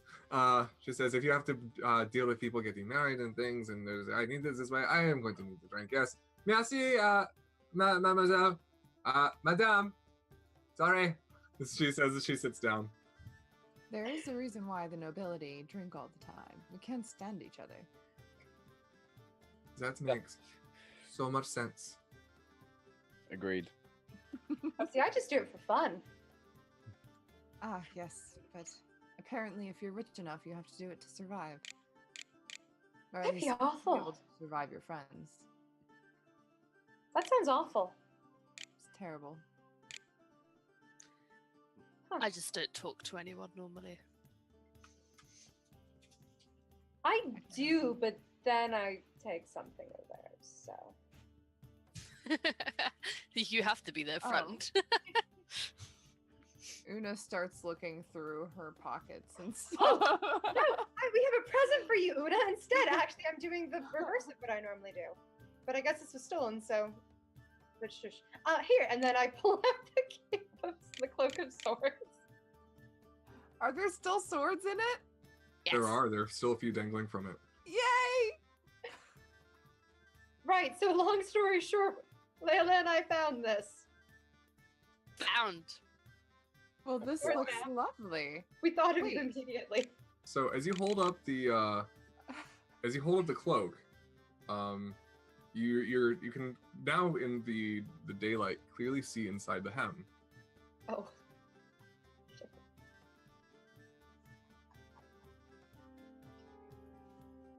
And you see stitched Intro in music red. is not good. You see stitched in red in the back of the cloak.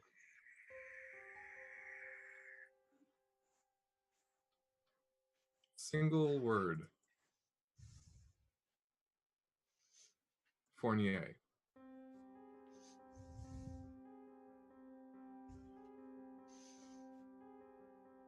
We can just unpick that.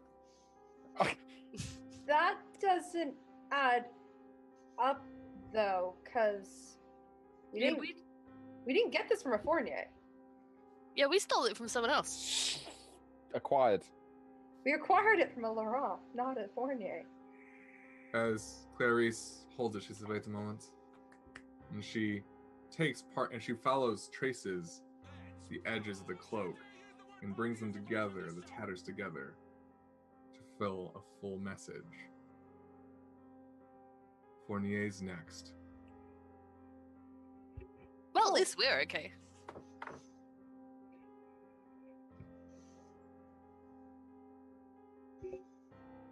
Happy Oh. birthday, Una.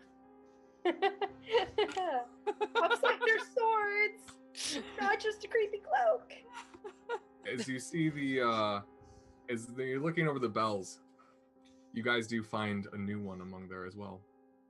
Oh, What's that one from?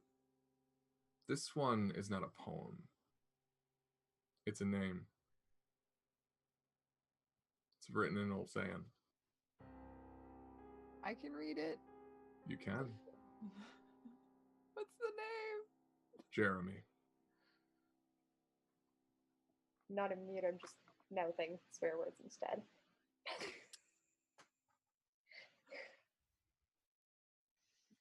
Great.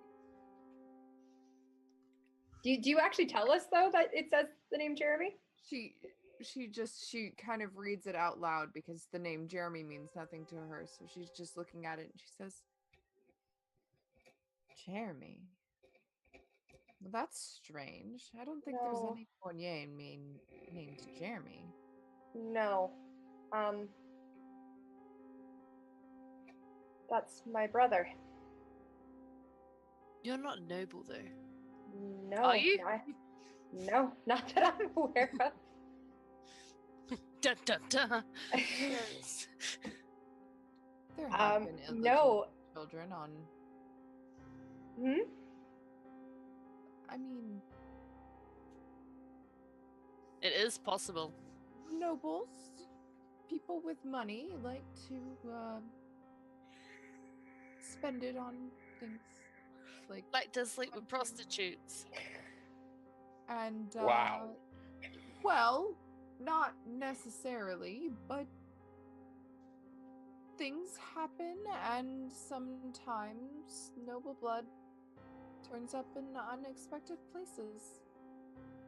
Like Oh. on my dress. Yeah, no, you're right. That was same. Good. That was Too really soon? good. Too soon. No. Well, Right. So I mean, if we're noble, cool. I guess the drinking habit fits then. But I mean, well, I mean, plenty of people drink, but that's why nobles drink. fair. But no, Jeremy, that's my brother. He's been missing for a while now. I think as of recently, he might be connected to all this. At least you know he's still alive. I don't actually know that, but I'm gonna assume by the bell that he might be. I don't know. I don't know what the bell means. As we have learnt, dead doesn't mean dead, apparently, so. Oh yeah, no. Apparently, this Phoenix guy that is causing all this crazy stuff, he's died before. I'm sorry? And he shall die again. Die before. You can die more than once? Apparently, yeah. Maybe I should level with you guys a little bit. Long story short, it kind of talked to something who kind of maybe gives me a little bit of extra magic power. And anyways, long story short, they, we're gonna go with they. I don't know what they are. Yeah, kind of gave me a lead on my brother's disappearance. It's connected with Phoenix somehow, that's all I know. And Phoenix does. Yeah. No, so good times. So your brother is connected to Phoenix. Well, possibly kidnapped by, possibly killed, possibly something. Who knows? Probably brainwashed. If it's anything like the rest of the nobles. Patrick, I need another mimosa. The mimosa slides right under you. This almost by the time you finish the mo. Wonderful human being, you. Oh man. Yeah. Are we counting drinks today at all? It doesn't really matter because one moment, because I took the best stat ever, which is I think so, oh god, I can't see it right now. But basically, alcohol doesn't really affect me. Snap. Amazing. Perfect. Able drinker. Yeah. Able drinker, that's the one. Yep. Snap. Absolutely perfect. Yeah. So at the mention of magic and sorcery and things that are way beyond Grigory's comprehension, he is very unnerved as magic doesn't sit well with him. So unfortunately, he's now quite cautious of Rhea. That's fair. Yeah. Yeah, sorry. I figure we're probably spending a little bit more time together, so this isn't just a quick and easy job. No, that's fair. I just magic makes me uneasy. I feel you completely. I don't understand this. I'm gonna be honest. Yeah. This is still really very new to me. Leela's just gonna pat Gregory on the back and tell him to get over it.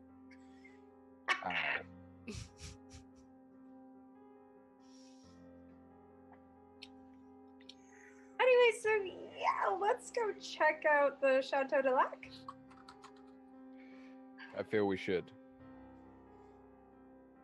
Puts down her fork and knife and wipes her mouth real quick. Says, "You know, Ria, magic might not be the best in everyone's hands, but you really don't seem like a malicious person to me at all." Yeah. I don't think I am. I just out for me and my own. That's all.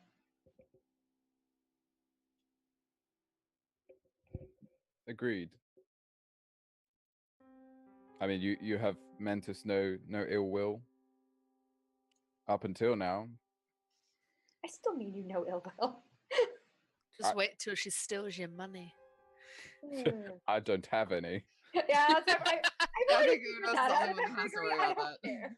It's gone already. I, for one, could always tell that Rihanna was magical in disposition. Smooth. Enchanting, if you will. There we go. There we go. That's what I was waiting for Cal. Another mimosa slides under you as Kel's finished talking. Oh, thank you. Una grabs it and drinks it. Not this one. This one's mine. That's fair. What are you I've guys gotten doing? really good by this point, so. What are we doing? Getting hammered. 9:00 in the morning. It's our day off, damn it. Oh. Oh man. Okay. So there. We should go to Thank that you. place. Thank you guys, though, you for listening to crazy ramblings of, the street performer. I like your performing. I like you. I like you all. Thank you. I don't actually want to steal from any of you. Maybe Kel's, but only some of your clothes, and not because I want you naked, just because they're pretty. You know he's gonna take that you just want him naked. I know, and I'm regretting it every second. It's too late now. It's But if I canon. get that leather vest, it could be worth it. Shipped. Perhaps we can come to some arrangement at some point. One of these times Una is going will to be be like, wearing her leather pants today. I'm also. Wearing her Yes! leather pants, and she's got a nice corset on and a button down shirt with that. Leather pants day. She's Buttons, Yeah, let's eh? play Charlie's Angels. Buttons. totally. Buttons. Kels is wearing exactly what he was wearing last night. good. As he is doesn't know how to Gregory. take off his clothes. Blood soaked and all. Oh, good. It's a feature at this point. Clarice says, Gregory, if you'd like my help, I might be able to give you something a bit more decent to wear. That would be most kind. Says, and I promise it is not a dress. Oh. She says, can I make a small confession? Of course. She says, it is sort of a thing I do. I kind of have a fondness for playing a small trick on most of my male customers. I always send them to Luigi first. Oh.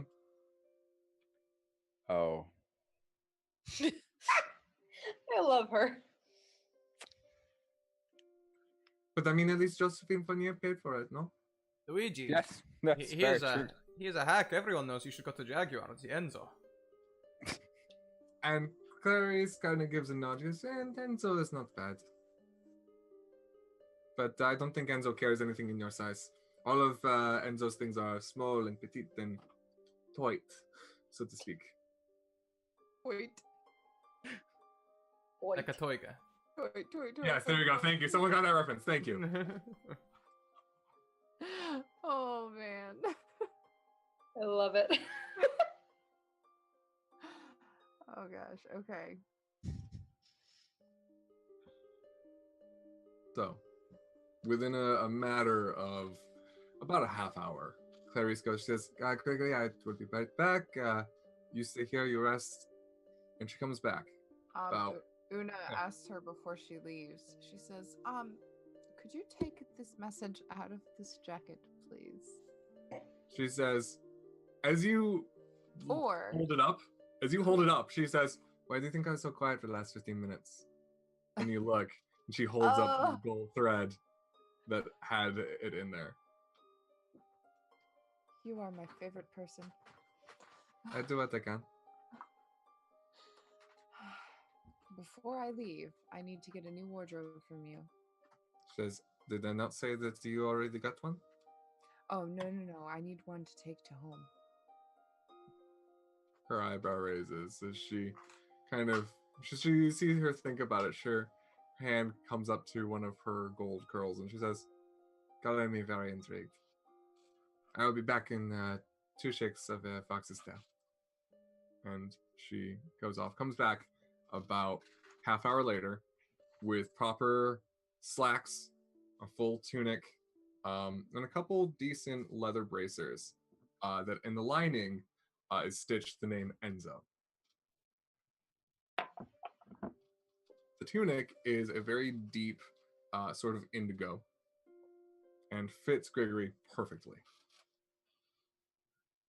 A large leather belt with a giant solid buckle in it.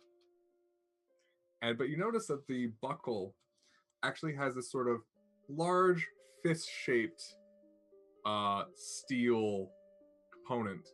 And she says, now, this is a little something that Enzo and I worked out after inspired by the bad date.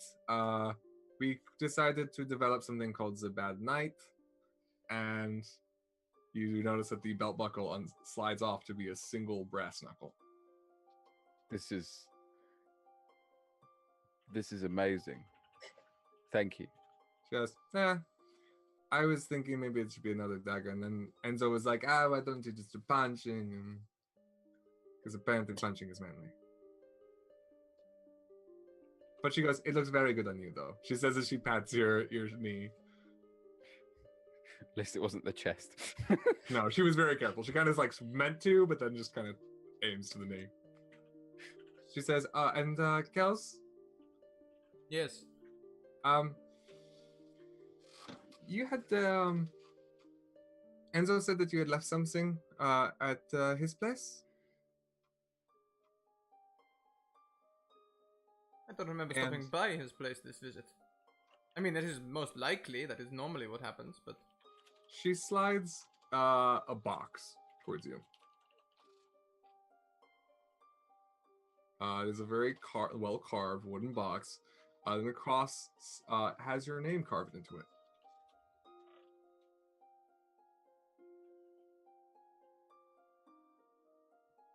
Let us see what is in this box. I don't recognize it, do I? No, you don't. So you open it. Yeah. So you open it up. There is a little bit of silk wrapped along something long. No more about yay wide. I need a banana for scale. About no more than. Nobody knows You that. don't have a banana lying around. Come no, on. I don't. About no more than about 6 inches long. Almost shaped like a pipe. Is a very well crafted, ivory handled, single shot flintlock pistol. Oh, wonder where you're going for this for a second. Okay. And inside there's a note. I look down the barrel. I pull the note out. Yep. And it is addressed to you. You unfurl it. It says, I always wondered if you would look down the barrel of a pistol if it had your name on it. I guess we know that I was right. But you have been a good friend to me, and I know that you have been through hell in the last night or so I wanted to give you this at a time as appropriate.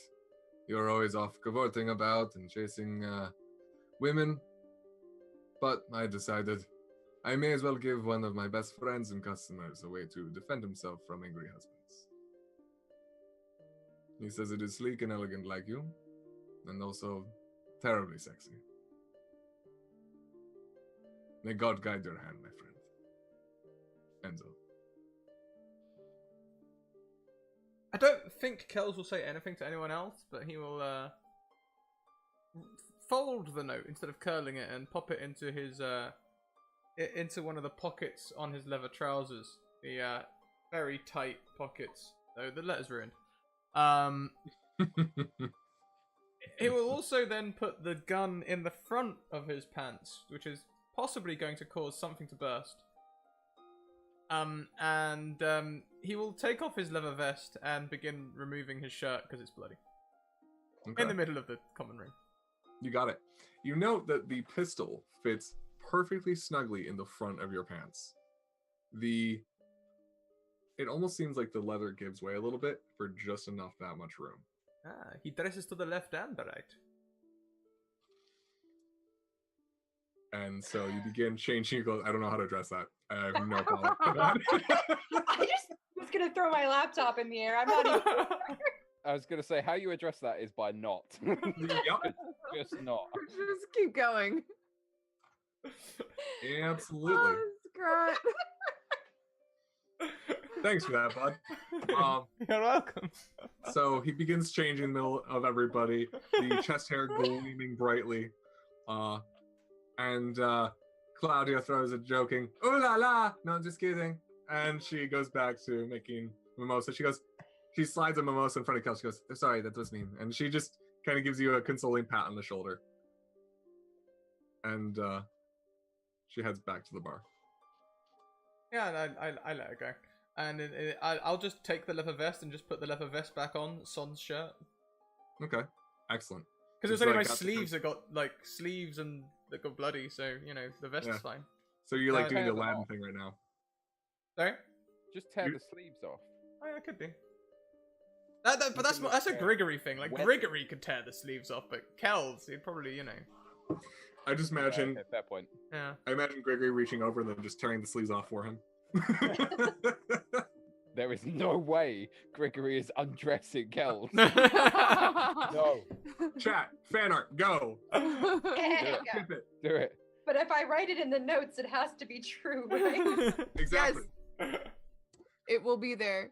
All of this is commentary. What Natalie tells us at the beginning of each session is what actually happened. Yes. Oh, Alex accepts that. So, I'm all good. after brief preparation, after these couple small gifts, what do you guys do? I haven't healed any at all. I would have to take more time for that, wouldn't I? You would. How much time are we talking here? Obviously, like one night's of rest No. isn't really going to heal. It's gonna A take whole you. It would take you about the better course of a week to heal fully from your injuries. Oh wow. Okay, that's quite a lot. Let's Okay. go to the house. Oh, we get montage resting. Let's go. I'm walking on sunshine. 'Cause, you know, Whoa! they're And then gonna like, kinda- yeah, they're just gonna kind of chill and not do anything while we're like, hold on, wait, I need to cure my wounds real quick, and then we'll get back to the whole plotting and scheming in like a week or two, right? That's how this works, right? Yeah, oh yeah. I No, mean, you Yeah. didn't Okay. just get an ominous blotter that says Fournier's next. So totally no. not. Oh yeah. And it wasn't a letter; it was stitched in the fabric. Thank you. They were letters on a medium. Someone's probably just messing with us. It'll be fine. What could Let's possibly go just wrong? wait. I know stitches. Nobody puts stitches in like that unless they mean business. Yeah, but the stitches aren't there anymore. Maybe we dreamt it. Who knows? They're gone now. I think someone took the phrase "snitches get stitches" a bit too literally. They've snitched and they've stitched all at once. All right. No, Well, I we suppose we should go then. we To the can't really house. wait around. Yeah, Yes, unless you- we're doing a sleeping montage in which Brianna just drinks a lot of mimosas for a week, I think we should probably head to the house. So you're headed to Agreed. the Chateau de Lac? Yes. Okay. With mimosas for the road, or Road mimosas. Patrick like reaches over and says, Pictures. he says, no, if you're going to be heroes, I cannot. Nobody's death will be on me for the fact that you're intoxicated. I will not have it. No, not a bit. Far too kind. Got you. We'll be fine. He does slip Rhiannon a small flask filled with mimosa. Oh, my hero. Okay. Thank you. Says, only because you make Josephine pay so damn good. I got you. So, how do you guys you want to head to the Chateau de Lac? It's a few kilometers away. skip. Okay, so you're just gonna wizard out of this shit? Yeah, I think so. Unless Is there a Well, yellow brick road Off to somewhere we kill can the follow? phoenix? Una's not gonna skip, but she'll walk. Okay. yeah, Grigory's not the skipping type. She'll jog if. Fine, she me and Rhiannon will chooses skip to then. do that. Pretty much, yeah. Bizogs. Kels has been known to saunter. Okay. But not skip. So we've got Rhea and Layla skipping in the front, Gregory and Una walking normally, and Kels behind us sauntering, moseying. Perfect. Paints quite the That image. sounds doesn't great. it? Great. Yep. It's about half the way there that you begin to realize that despite the fact that they're leather pants, they don't shave. So you're all doing pretty good. Oh wow, Yeah. that is craftsmanship. I want these pants in real life. Please. Why do you taunt us with your? God. With my magic pants, I Yeah. don't know. Magic pants.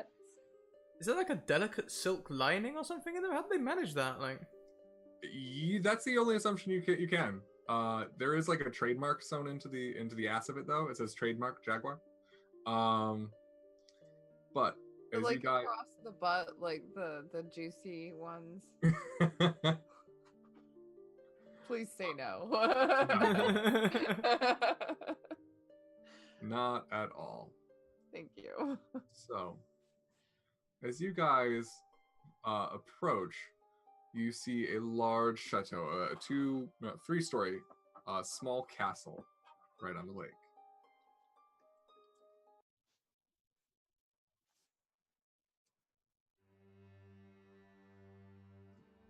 And as you guys get within a reasonable distance of it, you can see into the windows.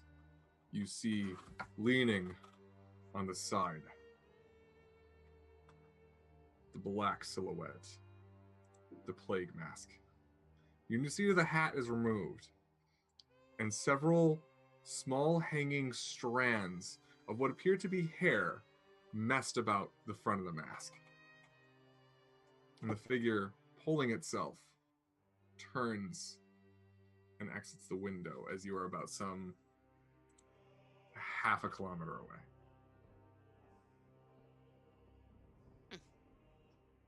Exits the window as in.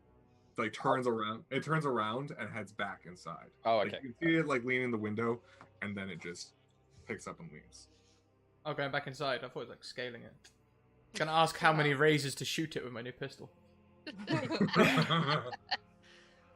They obviously know we're coming. I'm surprised they went back there. I mean, Or they don't yet. could be anywhere less obvious. During the day Oh. as well.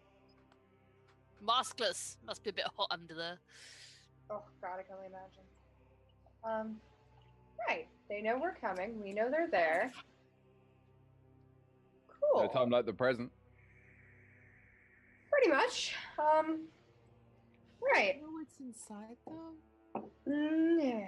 This is yeah. There could be anything in there, including an Always just go knock on the door. I mean, I'm willing to bet there's 3 undead nobles, possibly my brother and Louise and that jackass in there. So At are we going to knock on the door and say, "Hi, I'm sorry. I heard you were stealing nobles and killing them. Could you please let us in so we can stop this?" Personally, I think that's a good start. My other idea I- was trick or treat, but sure. I know a secret way in. Knock down Ginger. You do? Of course I do. It comes out close to Paula's bedroom. Have you been here before? Many times. Right. Okay. Cool. I believe that is, yes, that's a thing you have. For spending a hero point, you can know a secret way in. Well done, Kels. You know that around towards the back, closer to the lake, there is the small let out from the kitchen that most people don't usually suspect, but due to the complicated layout of the chateau, that nobody really ever checks there unless they're cooking. It's almost sort of like it's just inconvenient enough that nobody thinks to check back there. Like a servant's passage or something. Correct. Okay. Well, that's perfect. So Kels can lead you around down towards the shore and lead you in that way. Okay. You enter, unless there's anything else you'd like to do beforehand. I take a swig out of my flask. You got it. No, I don't have many preparations before entering. Oh boy. I'm not touching that one. I didn't notice. Are we going in swords strong? I feel that that's the best idea. I have some minor concerns though, because you two, and she points at Una and Gregory, aren't fully healed. And We're not healed at all, my dear. yeah, okay, yeah. And I don't want either of you dying. So, That would be something to avoid, yes. mhm. If I'm undetected, I can lure a single character out of position and knock him out. Just so everyone knows that.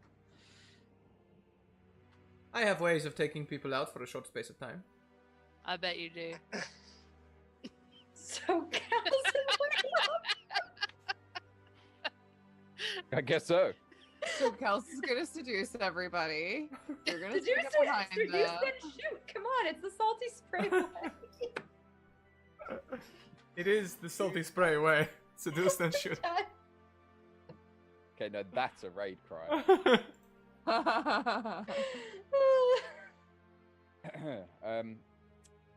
So yeah, Gregory is well aware, aside from being rather wounded, And not possibly the hungover most- still.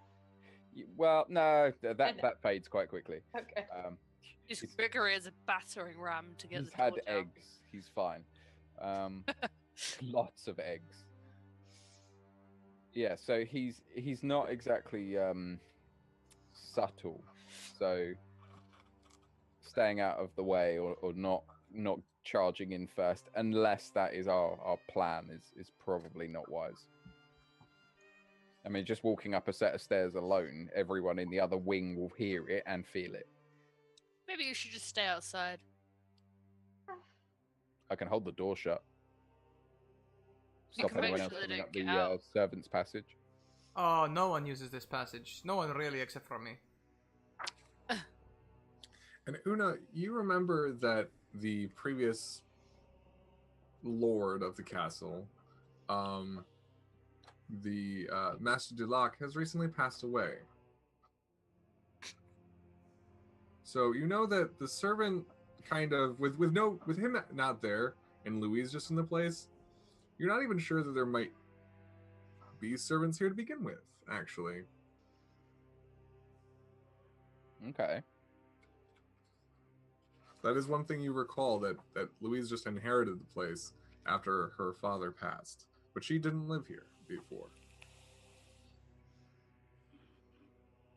Very interesting that her father would pass and she would get the castle, but it's obviously not being used fully. Seems suspect. Yeah. Well, we already suspected her, so there's that. Yes. I suppose all we can do is go in there and try to find out what's going on. Maybe we can try to go undetected? Or perhaps Layla can go in a different way. Split off from the party. Yeah. But that also doesn't sound good because No. you're more likely to. But we can Run split into groups. Rhiannon, have you got lockpick? It's a great question. I'm pretty sure I don't. If you've got the advantage, Oh, got wait. it. That's I've got. Yeah, I do have got it. Yeah. So actually, yeah. Oh, so have I. Yeah. Just realised that. So the two of you work quite well. Mm-hmm. Yeah, it means we can And Kells can somehow keep us safe. go in another in another wave, and if it's locked, we can still get in. Well, I suppose we're the brute squad then. It sounds right. So it seems.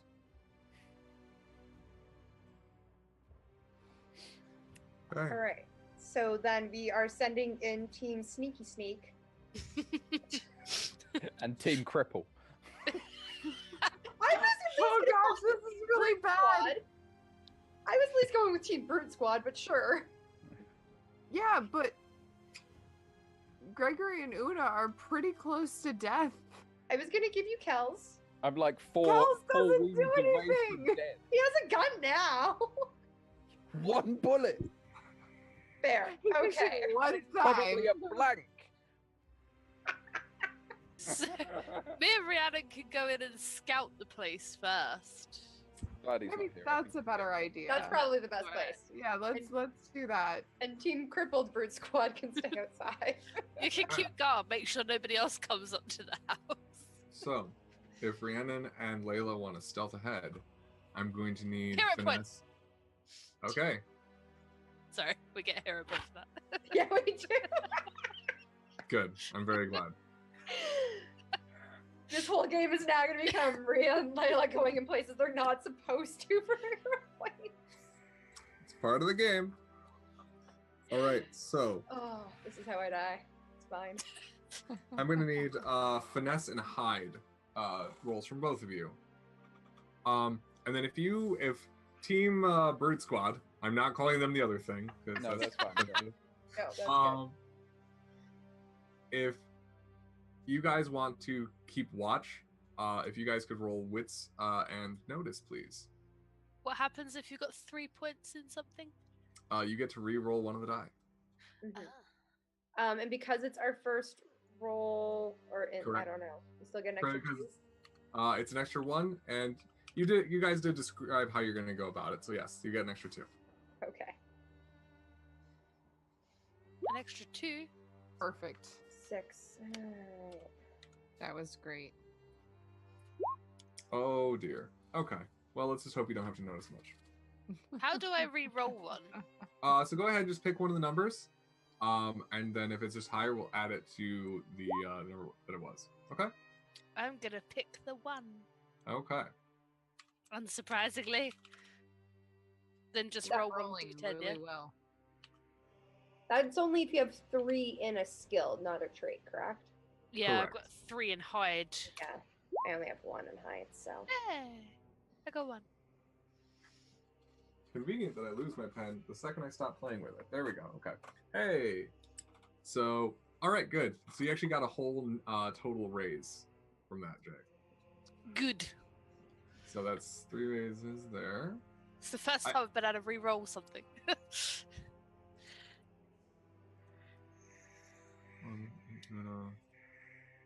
One. Okay. Rerolled terribly, so. Okay. So we're gonna do this as a dramatic sequence rather than an action sequence, because there is no imminent danger from you guys having to more like react to things. You guys are feeling out the building. So,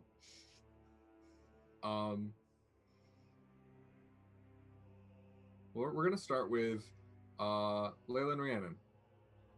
As you two begin infiltrating, you see a door to your left, immediately to your left, that looks like it continues on the same sort of level. And towards the front of you, in the back of this now very empty kitchen that seems to be pretty well undisturbed. Everything's all put away. Any dishes that you do see are mostly clean. You see steps that immediately lead upwards, towards like they go to the first floor. Left or up?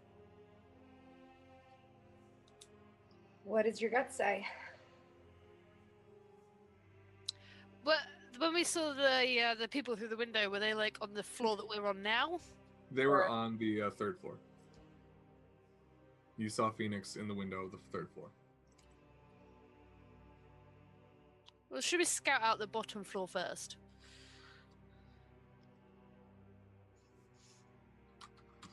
Good left.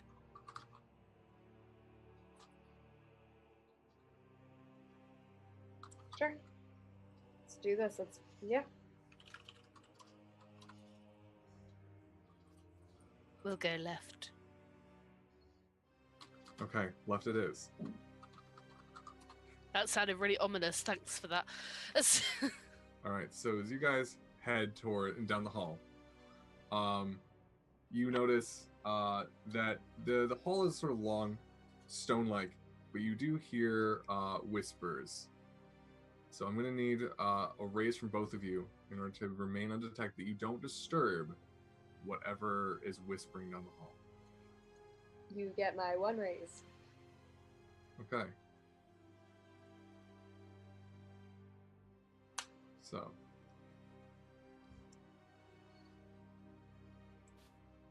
I have returned.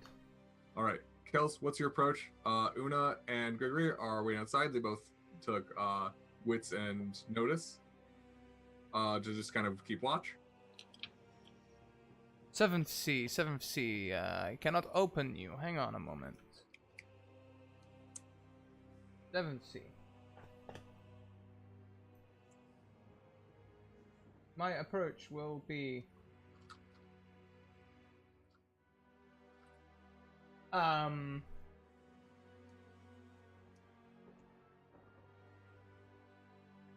What was yours again? Wits and... Notice. Wits and notice. What does notice mean? So notice is just kind of keeping watch, staying aware of the surroundings, catching up on small details. Okay.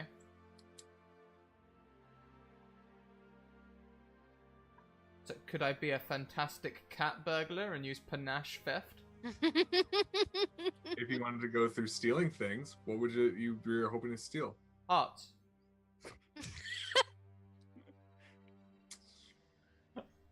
I was thinking I could use the skills that go along with thievery, like sneaking, sleight of hand, and Okay. those sort of things. Yeah, well, you know what? I'll say... Are you coming with us? Yeah.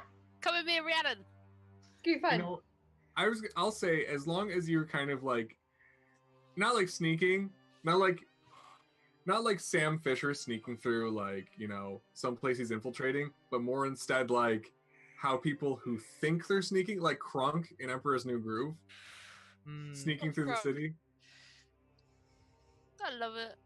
I love it so much. If we can readdress it from Krunk to like Ace Ventura style, like, you know, Done, done and done. yeah. Oh, Perfect. do that sort of thing, yeah. We watched that yesterday, actually. Yep. Nice. Yeah, that'd be me. Panache theft. Alright. I need to roll my raises, right? Yes, you do. Instead Great of Rhiannon using her raise, can I use a raise? Can I do the raise to have them not hear us instead? It's got to be from both of you, because you were Okay. both two people who could be detected. Okay. Could someone roll 6d10 for me? You got it, bud. Yeah, my number pad is currently stuck in shift mode, so I can press N/R end D end Oh, insert. fun. All right. Oh, whoops! I forgot to divide. So that's you get 4 raises. I got it marked down right here. Damn! Can I explode them tens? Do you have? Wait, why would you explode the tens? I don't know. I'm still getting familiar with the rules. I see tens. I want to explode them. That's if you have. That's if you have. I believe it's 4 ranks in it. Oh, okay. Oh, it's 5 ranks. I see. I see. 5 ranks, yeah. Okay, yeah. I mean, I have 5 ranks in panache. I'm just. Mm. Or if you've got 3 dramatic wounds. Yes, or if you got 3 dramatic wounds, which is something that Gregory is very familiar with. Yeah. I He's do like, get 10, though. He's like, damn, my tens could explode right now. So am I all healed after my stabbing recently? No. No. So am I also still on like 2 wounds? Yes. Oh, awesome. Fantastic.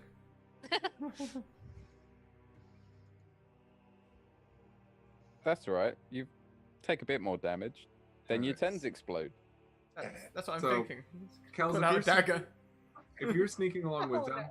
in order to remain undetected, seeing as it's a little bit more outside your theft approach, to hide, you're going to need to spend 2 raises as you follow Rhiannon and Layla. But I will give you an opportunity that as you do, kind of with your more panache style of sneaking, it requires you to linger a little bit longer. What I was thinking, using my panache instead of like finesse or anything like that. If the 2 girls are trying to sneak, if Layla and Rio are trying to sneak, could Kels not be creating a slight distraction? Like, panache theft is, I've got every right to be here. You know what? That's fair. You know what? I'll say as much. So if you want, you can spend a raise to draw the attention of whoever's down there. Yeah, that'll be good. I'll draw the attention of everyone. Una, I Okay. couldn't quite hear you. Are you muted or? I was just gonna say, I think that it might be best if, at least we try to avoid a conflict here. I'm injured. Okay. So, maybe. I've removed my vest so everyone can see my scars. I understand they're sexy. Una and Gregory are still safely outside. Okay. Yep. Okay. Sure. So, Kels, what do you do to draw the attention as Layla and Rhiannon begin to make their way more silently past you? Blow a kiss to every maid, wink at every hand servant. There's no one in these halls, oddly enough. It's pretty empty. But there are people whispering down this flight of steps that go even lower than this floor. Seeing as you've been in the chateau before, you know that this goes into pretty much, it's like a wine cellar. In times of war, it's used as a dungeon. I'm getting confused again with the rules thing. If there's no one here, why are we spending raises to not be noticed by people? You hear people whispering down in this hallway. Oh, okay. And you could potentially, they're within earshot, you don't see anybody, but to move by, you are going to want to try to avoid detecting them. Unless you want to fail on purpose and have them notice, or draw their attention so that way they come to you. I guess then I'd just be trying to, like, have a confident footstep that they'll hear and not pay any heed to. Okay, that You know will what I cost some mean? raises then. Actually, I'll say with a panache. Yeah, we'll say for 1 raise, you that kind of confident footstep. It sounds more like you're supposed to be there. You hear the whisperings halter for a moment, and then it resumes, like nothing happened. I'm gonna just glare at him. I wink. I went back at you. So you guys, as you make your way down this hall,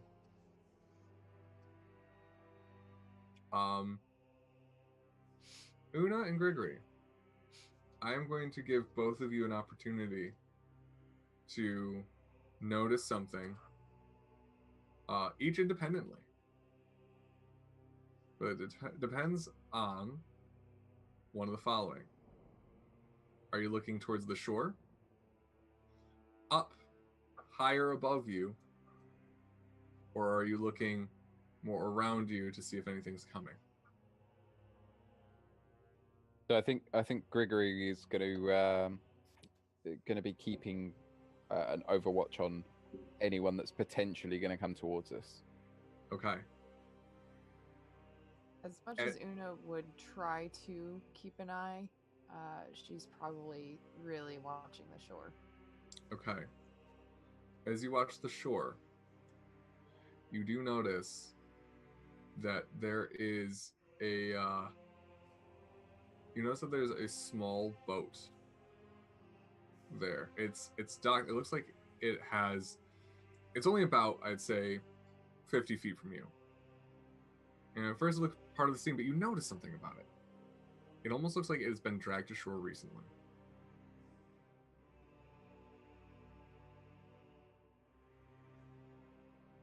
Part of the bottom of the boat where it's still on land is still dripping wet. And that could be your raise. Gregory, as you're looking to see who might be coming around the side, you notice what looks like a cart. It didn't stand out at first, but you notice an important detail. You see what looks like blood stains seeped into the wood of this nearby cart. Is the cart moving, or is it just stationary? It's stationary near you, so as you're sitting there waiting, it's almost like it was a set piece. Oh, okay, So yeah. then you noticed exactly what was wrong with it. Okay. Gregory, someone pulled that boat up recently. Looks like someone might have come ashore. And there's a cart just over there. Looks like it's covered in blood. About 10 feet away from you. Oh my word, I didn't even notice that. Gregory's going to walk up to it and have a bit of an inspection. As you look it over, you notice that there is roughly imprint. You can almost tell that somehow, or as it begins to make a little bit more sense, you notice that these 5 marks on it are a handprint in blood on the sides. Okay. And there is a little bit of, embedded into the wood, a little bit of the tiniest tears of lace right around where the wrist would be.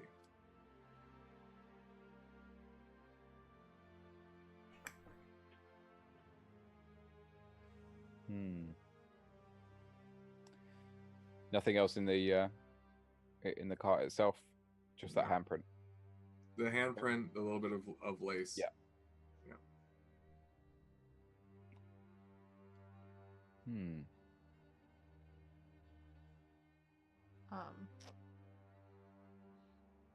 Una, do you think that this might have been left by the character that we saw entering the chateau? Well, it's entirely possible. Did they look like they were coming in the direction from where the boat was, or where the carriage They were was, just- or were they were already in there? They were just standing, looking out a window at you from the 3rd floor. Okay. Could be. They could have also come aboard in that ship, the boat. You know, the boat is it only leads to a very small, landlocked lake. Do I happen to know any of the? It's all of the same country, though, right? Correct. It's not bordering any other countries. Okay. No. Should we go and check out the boat? Yes, I suppose so. Okay. Keep an eye out. I'll take a look at the boat. Okay. Understood. Layla, Rhiannon, and Kels. As you are making your way down the hall, suddenly you feel the hairs on the back of your neck stand on end as a large lightning crack seems to strike all around you. And coming from somewhere above you, you hear screaming. Girl screaming or boy screaming? It sounds like a man, but it sounds like two voices, two male voices. And one Pain of or them- excitement? Pain. Okay. Just Had to needed clarify. clarification there. I mean, Yeah, actually ooh. different depending. That's fair. Right. Do I recognize the screams at all? One of them sounds lower. It sounds more of a. The other one is much higher pitch. So one sounds like he's going Super Saiyan. Got it. Yes, absolutely. But it's in that sort of deep timbre. Okay. The other one is a much higher, almost more youthful, kind of like less baritone, more of a tenor.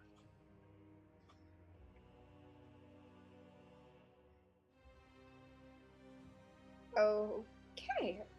Should we go upstairs? Go, go, go. Yeah, I'm going to go with, yeah, let's head that way. If all else fails, I have my trusty poison knife. Kels, how do you react? I have a loaded pistol in my crotch. I'm ready.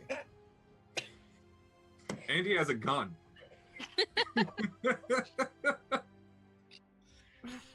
Bet it fires blanks. Both of them. Sometimes it's all about the show.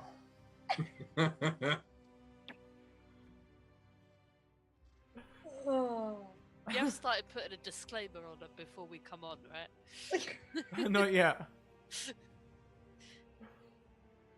Wonderful. There's at least that button that says you have to be over 18, right?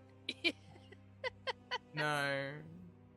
Probably get that added to the channel. Well, We if toe the someone- line. It's fine. If someone under the age of 18 is watching the show and you get the jokes in it, it's Shame your on you. parents' fault, not Shame on ours. you. Get off the internet, please. It's safer that way. It really Yeah. is. So, what do you guys do? Go after the Downstairs. screams, I guess. Yeah. Okay. You make your way down the end of the hall. There is a long, curving stairway that leads up one floor, then a second. And as you reach the top of this stone corridor, breezing past candelabras, large woven murals, you see an open door at the end of the hall that leads into what Una would suspect, based on the architecture and her noble background, that it leads to basically a small ballroom that is on the second floor. Aw.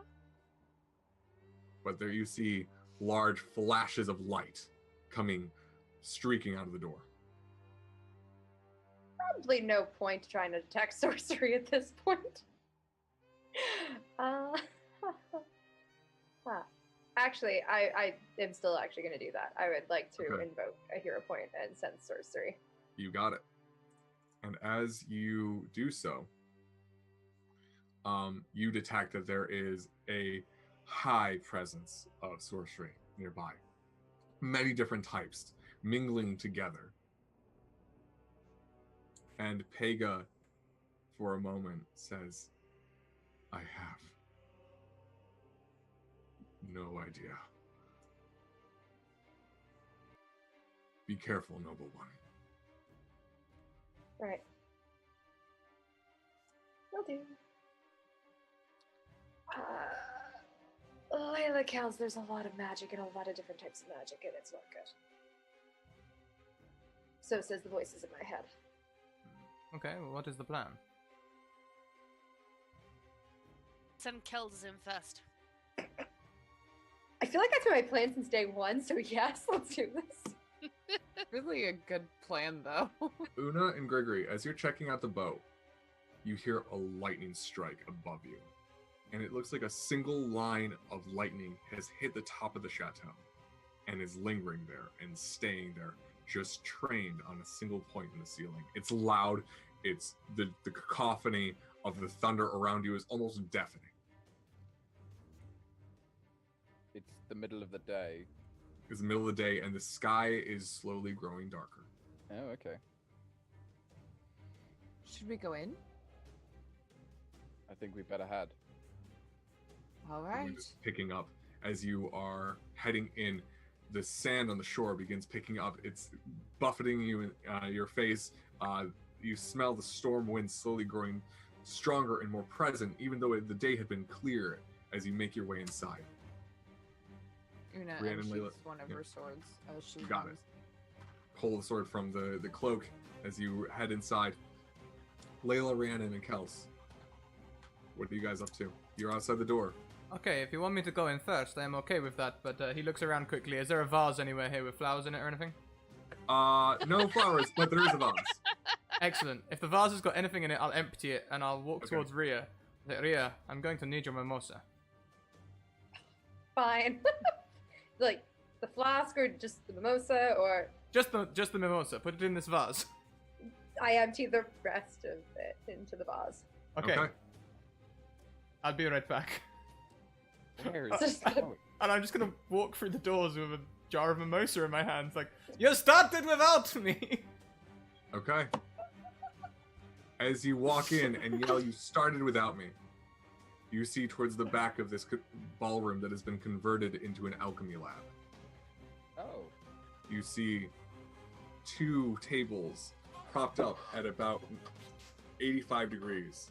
On one of them, you recognize Phoenix bound to the table, his screams growing fainter. The mask is now cracked. You see the broken bits of glass slowly just disintegrating out of the eye sockets. The flames that normally wreath him now turning blue.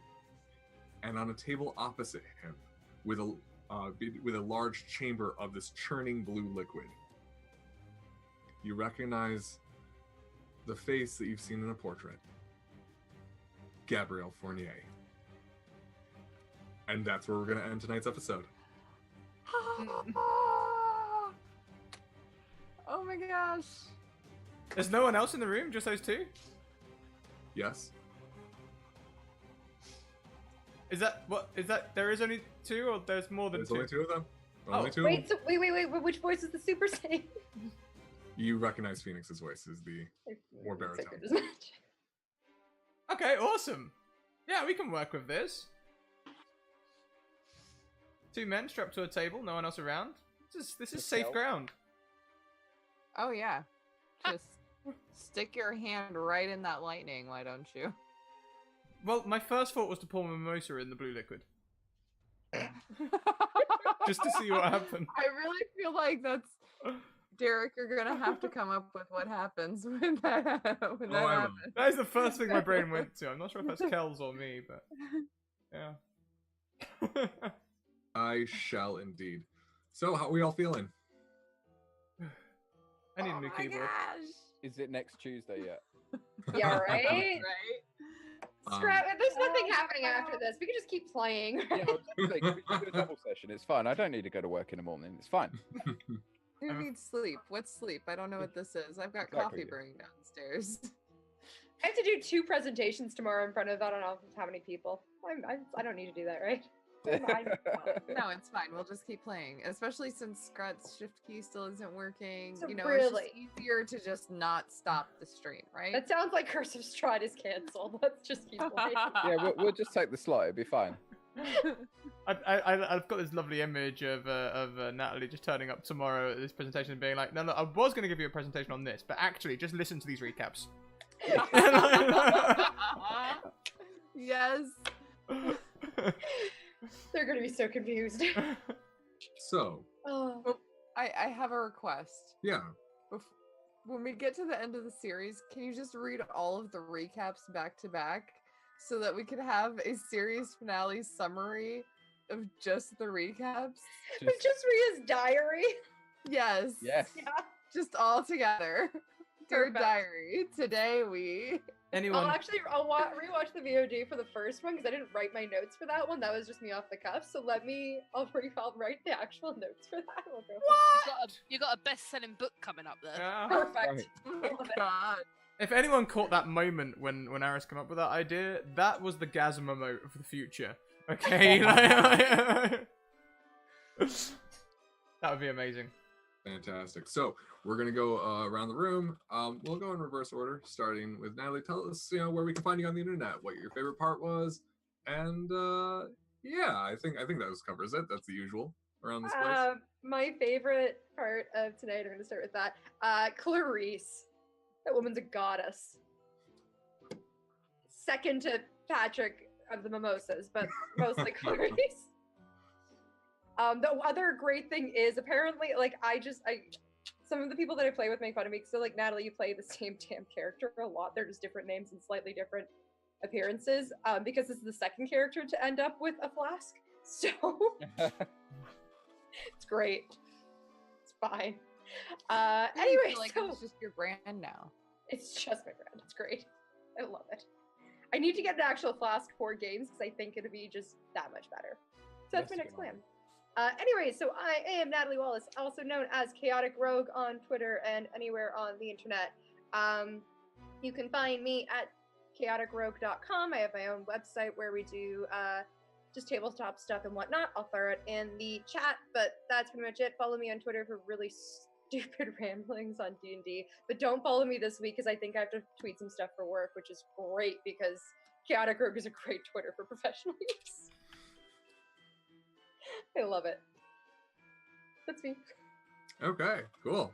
Yeah, I'm curious now. It's like, how can we make those two worlds meet?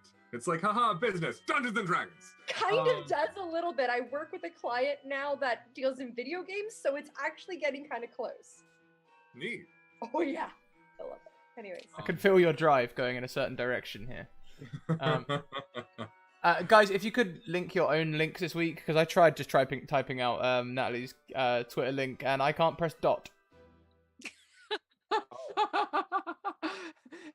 Dot's It's quite like, crucial. 10 minutes. You're missing one more letter. Oh wait. Oh no. Well, typing, you could use caps lock to counteract it, right? I disabled my caps lock key years ago because I'm a gamer and caps lock is the worst fucking thing to gamers everywhere. What? I'm not moving anymore. Why aren't I moving? Why is everything fucked? Oh, it's because caps lock's on. Never mind. Moving right along. Jay. Hi, I'm Jay. My favorite part was skipping. Oh, Yellow Brick Road, Wizard of Oz, skipping. It's a happy moment for my character right there, bonding with Rhiannon.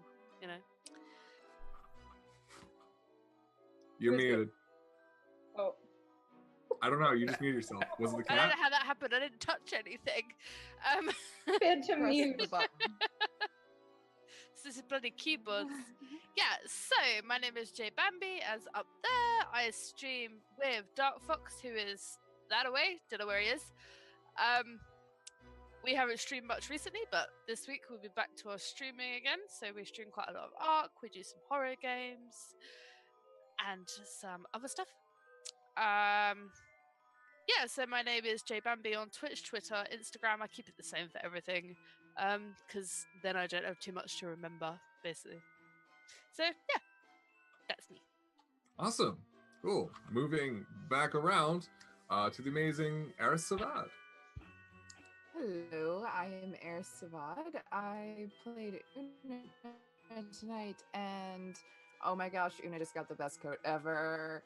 She's always wanted something she can hide swords in, because, you know, swords and dresses generally don't mix, especially when you're wearing a corset. You're supposed to be a lady. So yeah, best cloak. Probably my favorite part. I really enjoyed all the dream sequences. Great job, Derek. Those were fantastic. You can catch me on Twitter at Eris Savad. You can catch me on my website, erissavad.com. I made things really easy for people. I've started streaming bullshit streams while I'm working too, so that's fun. Really, it's just the camera on me talking as I sew, and it's about whatever anybody asks in chat. I love the sound of that. That sounds amazing. It's just there. me rambling. So instead of just rambling to myself, I'm rambling to anybody who wants to listen. So that's a thing. That sounds great. Amazing. Sure. I'm All there. right. That's a thing. I'll put my links in chat in just a moment. Thank you. But yeah, you can find me there. Awesome. And I can't wait. I can't wait for next week. Oh my god, yeah. Same here. And then moving along to our face like thunder, Alex. Hello. So, Grigory. Yeah, he's doing really, really well. Or not. Just yeah. I seriously I cannot wait for next week. I'm so excited.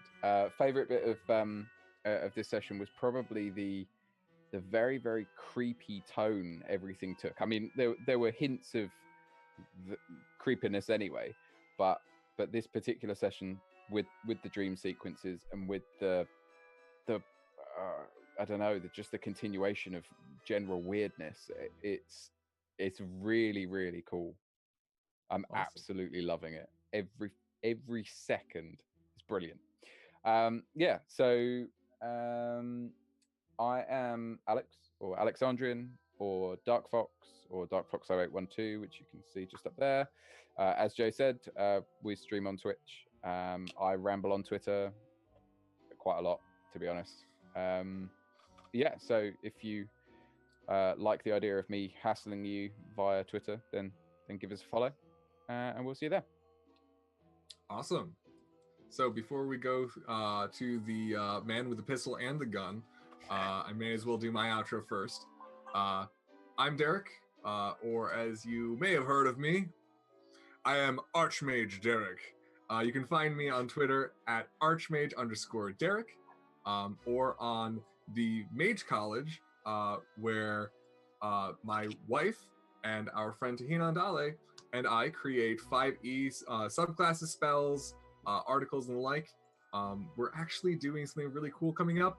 If you guys like Halloween spookiness, next week on DM's Guild, we are releasing a product called Children of the Night, which introduces a half vampire, also known as Dhampir, for those who like your vampire lore, race that will be only $1. So check that out if you're interested. And also, you can find me on Mondays on the channel at 6 p.m. Eastern for the Mist of Sire campaign run by Headmistress Alice.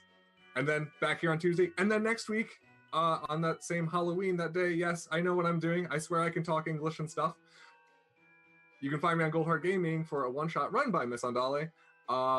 It's going to be all creepy and Halloween themed, and I'll be playing a Dhampir Vampire Hunter, because yay, problems. Thank you guys so much for having me. My favorite part, obviously, being with you guys. It's awesome. Also, I love the fact that the pistol went exactly where I hoped it would.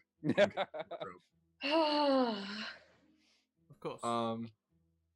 And let's see. Yeah, no, it just I love the way that you guys take to everything. It was almost alarming with Kels being like, "Oh no, emotions, I can't." Like that was I was just like, okay, not where I thought that was going. But no, you guys did fantastic. I love gaming with you guys so much. So happy to be here. And now I'm gonna pass it to that handsome guy over there.